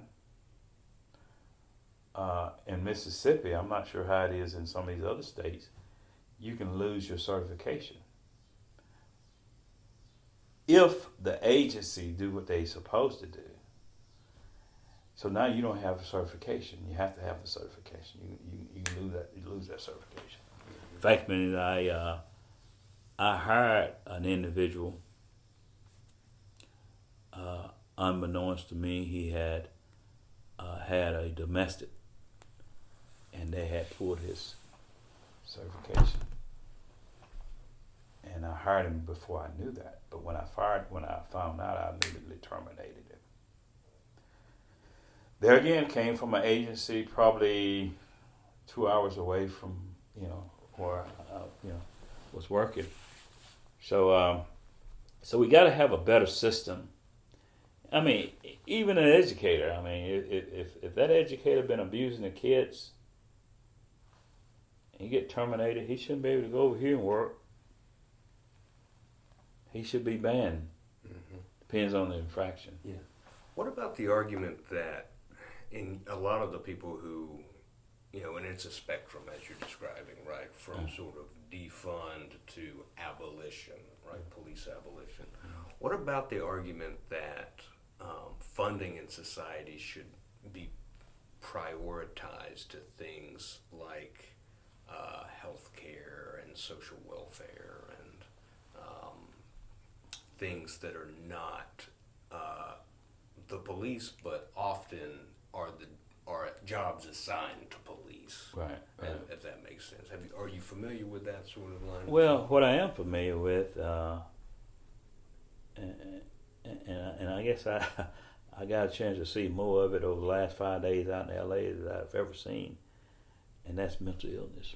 Mm-hmm. Mental illness is not being dealt with, and so a lot of times law enforcement officers are having to be social workers, mm-hmm.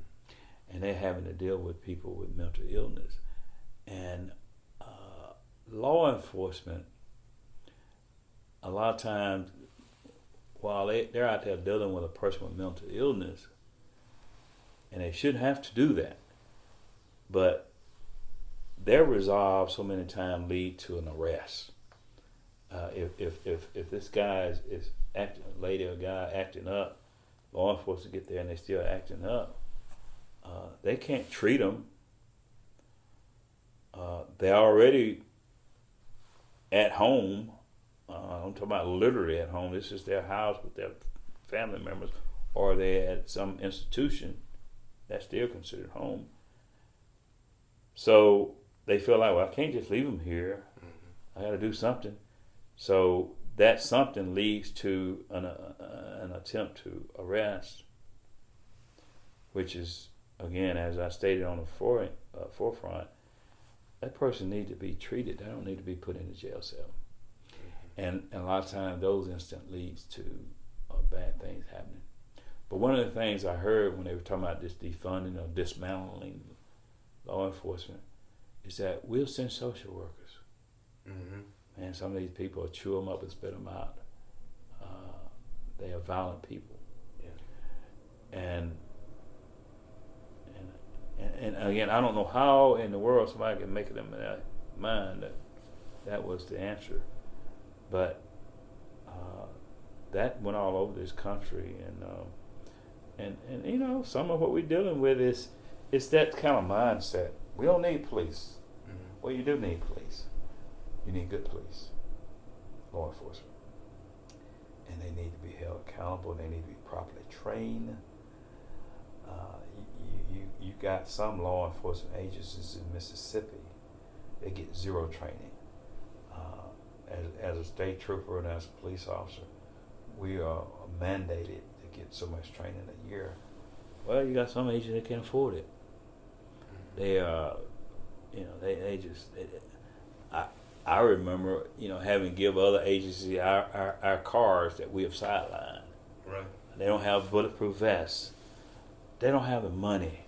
Mississippi is a poor state, and I can count in a number of agencies all over the state because I've lived or had reason to work or be in different areas. They just don't have it. So funding is low. They're grossly underpaid. They're understaffed. They don't have the equipment, and they get zero training. Yeah. So it's a lot of areas that need to be fixed in law enforcement. Pay sucks. I've been fortunately. I was made well, but I was chief in 2 different cities. I was a lieutenant on the highway patrol, but on the local law enforcement, they suffer equipment-wise and training-wise, pay-wise. Yeah. So, I mean, what you hear about sort of across the board, I mean, teachers say the same thing. Yeah, right? I mean, it's just like these teachers, man. I mean, you got teachers with master's degrees. And, I mean, man, I remember when I first got in law enforcement, we wasn't making anything as a trooper, but we were making more than some teachers with a master's degree. I mean, I've never thought to ask RO this. Do you remember what your starting salary? I started off with $16,000.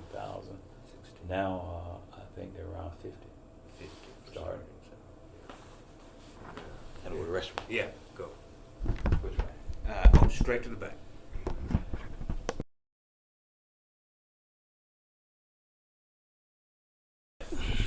All right, Chief. So we're wrapping up here. I really appreciate your time.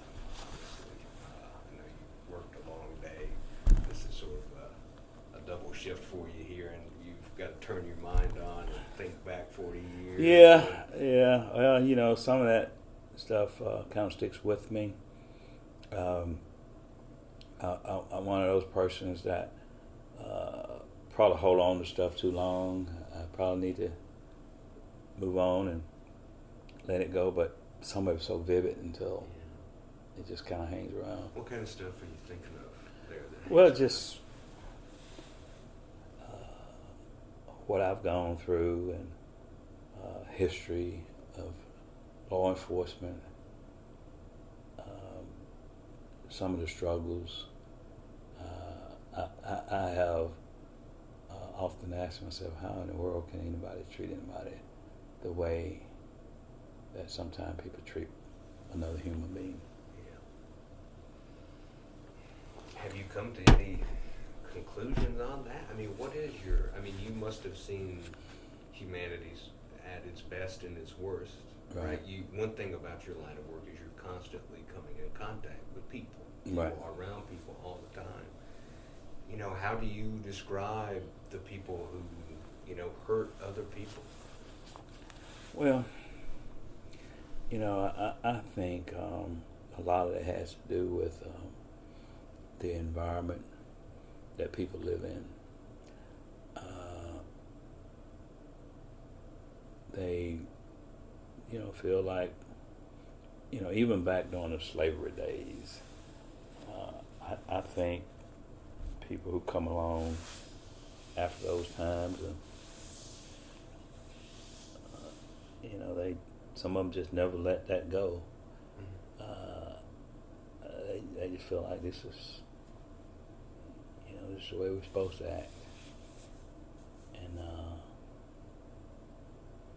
I just happened to have the news on this morning as I was getting dressed for work, and they were showing this guy in this costume.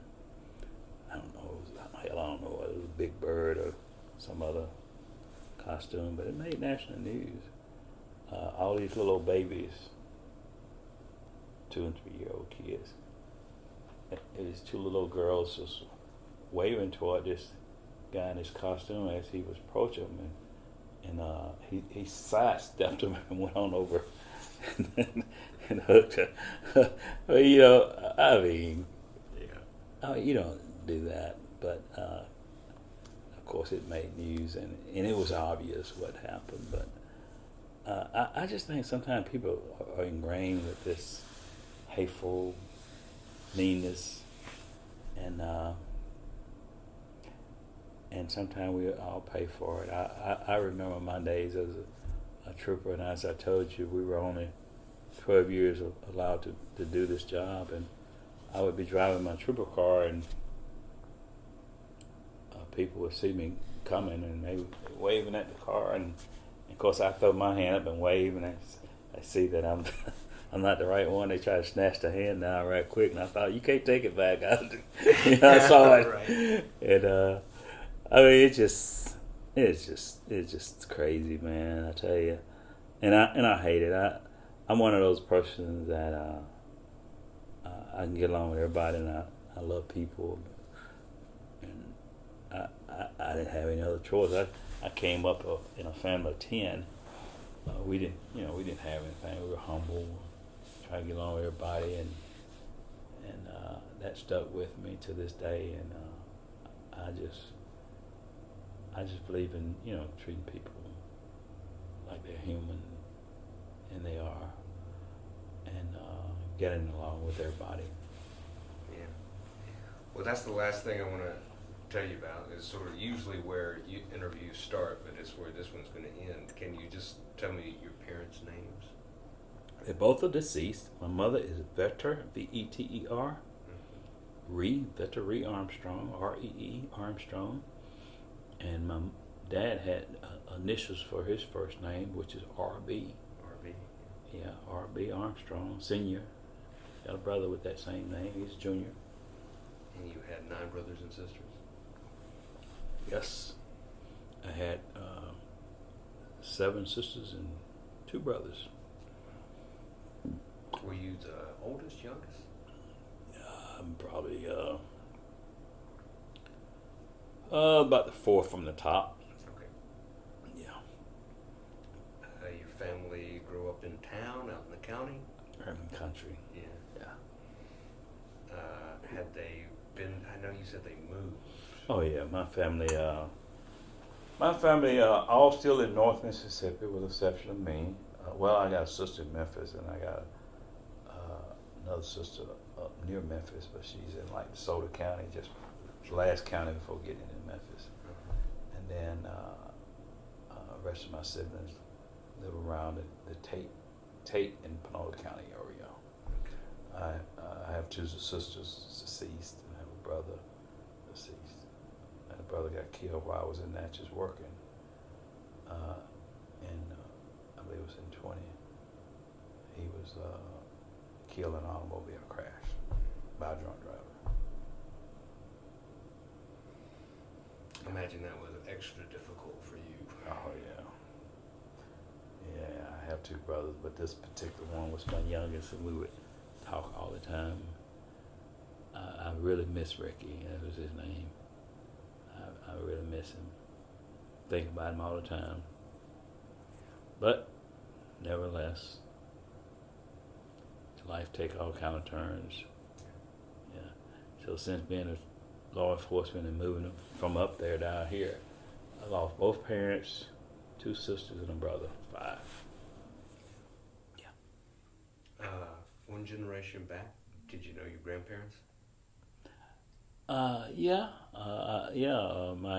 My grandmama on my mother's side played a huge part in my upbringing, as well as on my dad's side. So grandmoms. Grandmoms. Yeah. Yeah, we were raised on a farm. Used to have to go out there and do work on that farm, which I didn't like at the time. Yeah. We raised a whole bunch of vegetables, hogs, cows, a lot of farmland. Own the land? Family own the land? Yeah. Yeah. So I got used to working as a kid.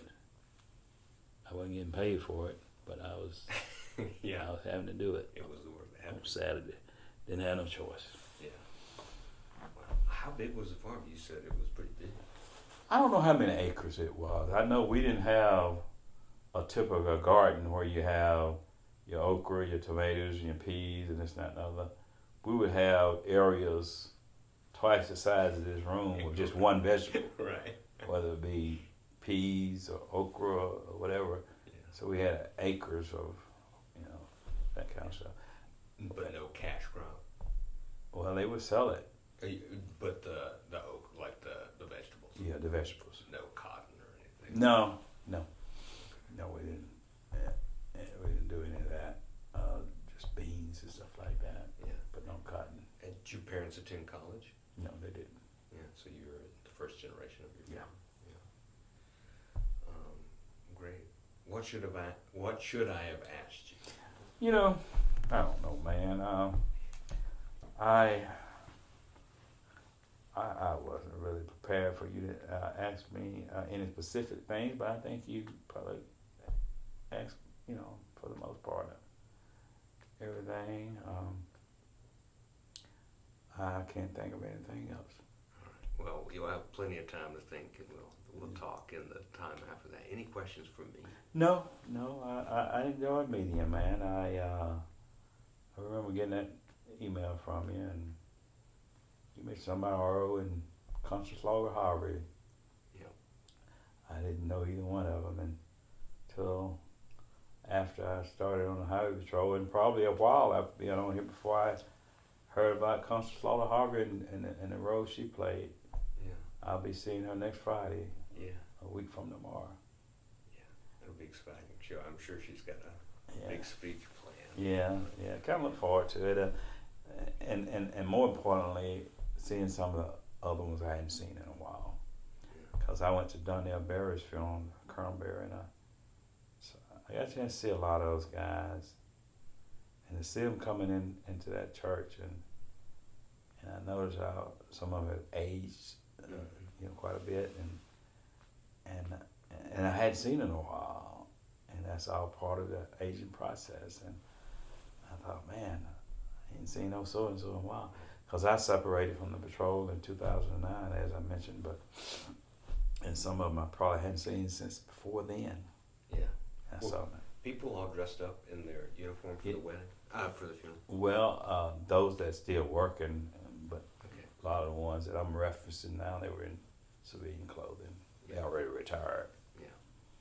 But Yes. that must have been a spectacle to see. Yeah, it was, and probably we had more retirees than we had people currently working, because some of the young ones wouldn't know Darnell. Yeah. Yeah, he was already retired before they came on. Yeah. Great. Well, I'll have a few questions, just practical for you afterwards, but we can go ahead and turn this off. And Let's do it. Chief Armstrong, I thank you so much. You are more than welcome, sir.